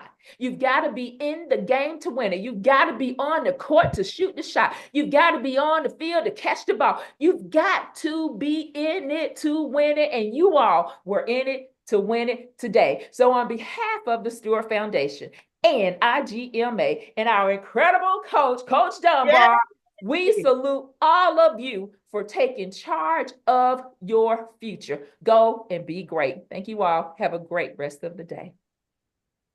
Gwen, just FYI, I put in the $5,000 scholarship from First Coast Community Development, which we're connected to, one of our partners. They're giving out $55,000 scholarships for those that are attending an HBCU and majoring in a STEM program. So seniors, I've already got it on the website. Out on the chat. Click it on. Go get it. Be winners. Apply. Deadline is May 1. May 1 is the deadline. May 1 is the deadline. You got to be in it and with it. Please go ahead and apply. Apply. Knowledge without application is nothing. Just like this, you got to apply in order to win it. Surprise yourself. You can be that winner. We love you all so, so very much. Please click it on. We're so pleased to have been in your presence today. Coach, you are everything and a few cups of tea for our volunteers of the Stewart Foundation and Tiffany. You all are, and the Southwest Dekalb alumni. Partnership is crucial. Collaboration is crucial. Synergizing is absolutely the best thing ever. Remember, the most precious commodity is not necessarily technology or gasoline, gold, diamonds, pearl. It is people, and it's how you operate with people. Collaborate with someone today. Grab hold of that information. You all take care and have a great rest of the day. Can I throw out one more thing? I want to thank those that traveled from Jacksonville, Florida to volunteer. Miss Stephanie Wright, also Brian Salcup to assist, and Annette Wynn to assist with IGMA's side of volunteering. Don't want you to think your time was not appreciated. And Connie, I don't know if Connie's still on here, but she had an interesting question when it was all said and done. And she said, so you mean to tell me that I can take information that I want my students to understand, put it into Notebook LM and and give it to them as an audio podcast with a debate, which would be more interesting to them for them to absorb the information? And the answer is yes. And you can translate the information if you got students that speak Spanish. Oh, wow. That is fantastic. Yeah, absolutely. That's a great way to utilize information. Mm-hmm. You muted yourself, Gwen. Awesome. There you go. Awesome. Good stuff. Awesome. Madison? This was a good time. And Creed, you've got all 5 Cash Apps. Do you have all 5? Hey, Gwen, Madison has her hand up. I don't know if it's important. And Madison, what is your question, my love? Would you give her permission, Jason? Miss Gwen, I was just trying to make sure Miss Acacia got my Cash App because I didn't have a button for just her. It just said panelists and host or everyone. Oh, okay. Creed, do you have Madison's? I have everyone's. Thank you. Okay. Fantastic. Thank you so much. You better check in, Madison girl. I'm not mad at that at all. Hold the horses. Let me talk. Thank you. Bye. You're welcome. I can't believe we just had 40 or 50, however many were students on here on a Saturday for this long, the day before Easter. Y'all got some incredible we ultimately marketing. We gotten up to like 76, I believe. 76. Coach. Yes. Mm-hmm. So we were rocking and rolling today. They're interested. They're learners. Shatoria, can we give Shatoria a quick opportunity to have her question, or she's got her hand raised? Sure. Yeah. Hi, can you hear me? Yes, we can. Hi, I'm Shatoya Patrick, the PTSA president here at Southwest. One of our admin, Mr. Ward, he was on as well. I don't know if he's still on, but we both just wanted to thank you all for an awesome job, for taking time out of your day to pour into our students. We've been hearing great feedback on the webinar. So, not only did our students take time out of their day on a holiday weekend, you all did. And for that, we just want to say thank you and we appreciate you. And this was just awesome. Oh, you are so indeed welcome. You're so welcome. And it's great partnering with you again, Ms. Patrick. And thank you for all that you do to care for our youth, because our youth is our future. And we are only as strong as our weakest link. And we refuse to have weakest link, because we're going to reach down and we're going to bring them all up so that we all can be strong. So thank you so much for doing the same. And I just want to add one quick comment. Gwen, thank you for your leadership. Thank everybody who made this happen rather than having to abort it. I just can't say thank you enough to the entire team of Stewart Foundation professionals who chimed in under short notice, especially under your leadership, as well as Hank Stewart's leadership. So again, thank you all for the difference we have collaborated to make together. Awesome. We love it. We love it. Yeah. See, and Jason Miller, for you. Yes. You are definitely the man with the heart of gold. If you want to put yourself in the midst of a gentleman who has no ulterior motives, who just has a heart to serve and to give back, who is one of the most compassionate gentlemen that I know, that does not let the storms take him out. He continues to keep his eye on the prize and moving towards the vision. That is Mr. Jason Miller. So give it up for Mr. Jason Miller for keeping us Absolutely. here. Absolutely. And did we thank the principal? as And well? Principal Thompson, I don't think Mr. Thompson was on, but Mr. Thompson is always a trooper. He is, I think, a breath of fresh air at Southwest Dekalb High School. We're so glad to partner with Southwest Dekalb High School with his leadership. He is magnificent. If you would please make sure you share that information, Tiffany, as well as Ms. Patrick, that would be super awesome. Absolutely. Thank I you got a all. couple of things I'm going to add to that slide deck before I send it to you, but I'll get you the slide deck with all the information so they'll have it as well. Perfect.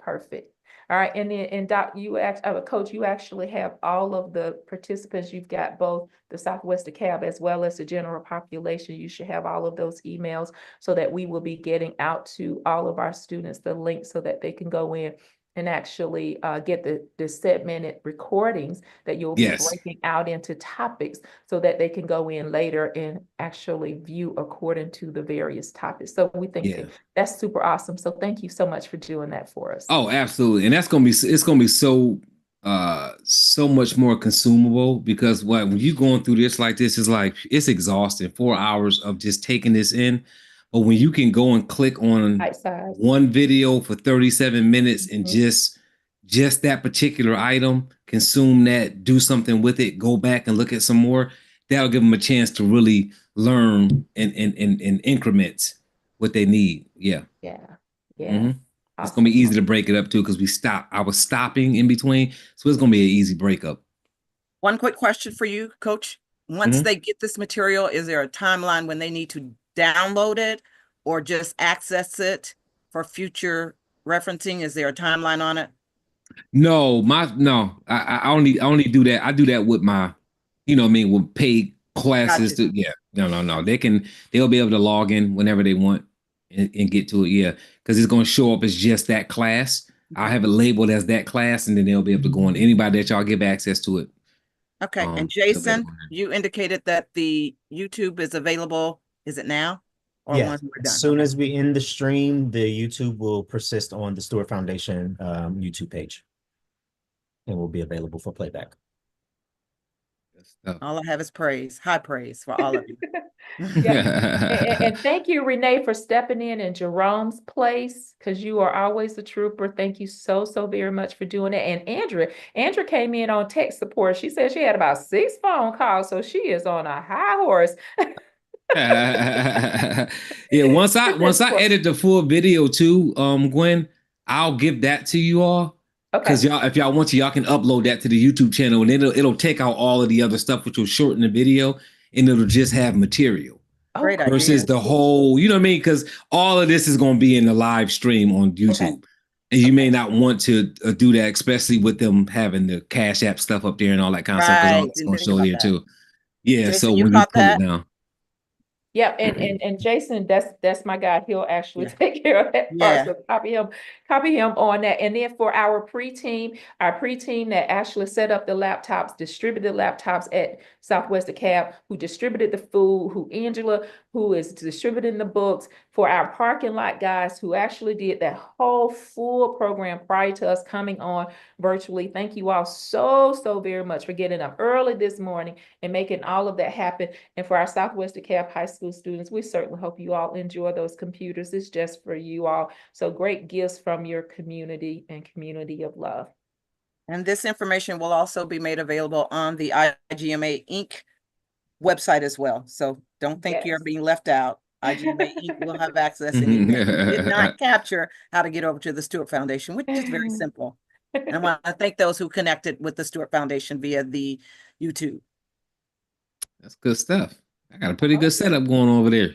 Yes. Great day in the neighborhood, friends. Great day in the neighborhood. See, we don't need no stinking politicians. We got Uh-uh. we got nonprofits putting in the work. That's right. You're making it do what it does. That's right. Absolutely. Happy Easter to everybody as well. Enjoy Resurrection Sunday.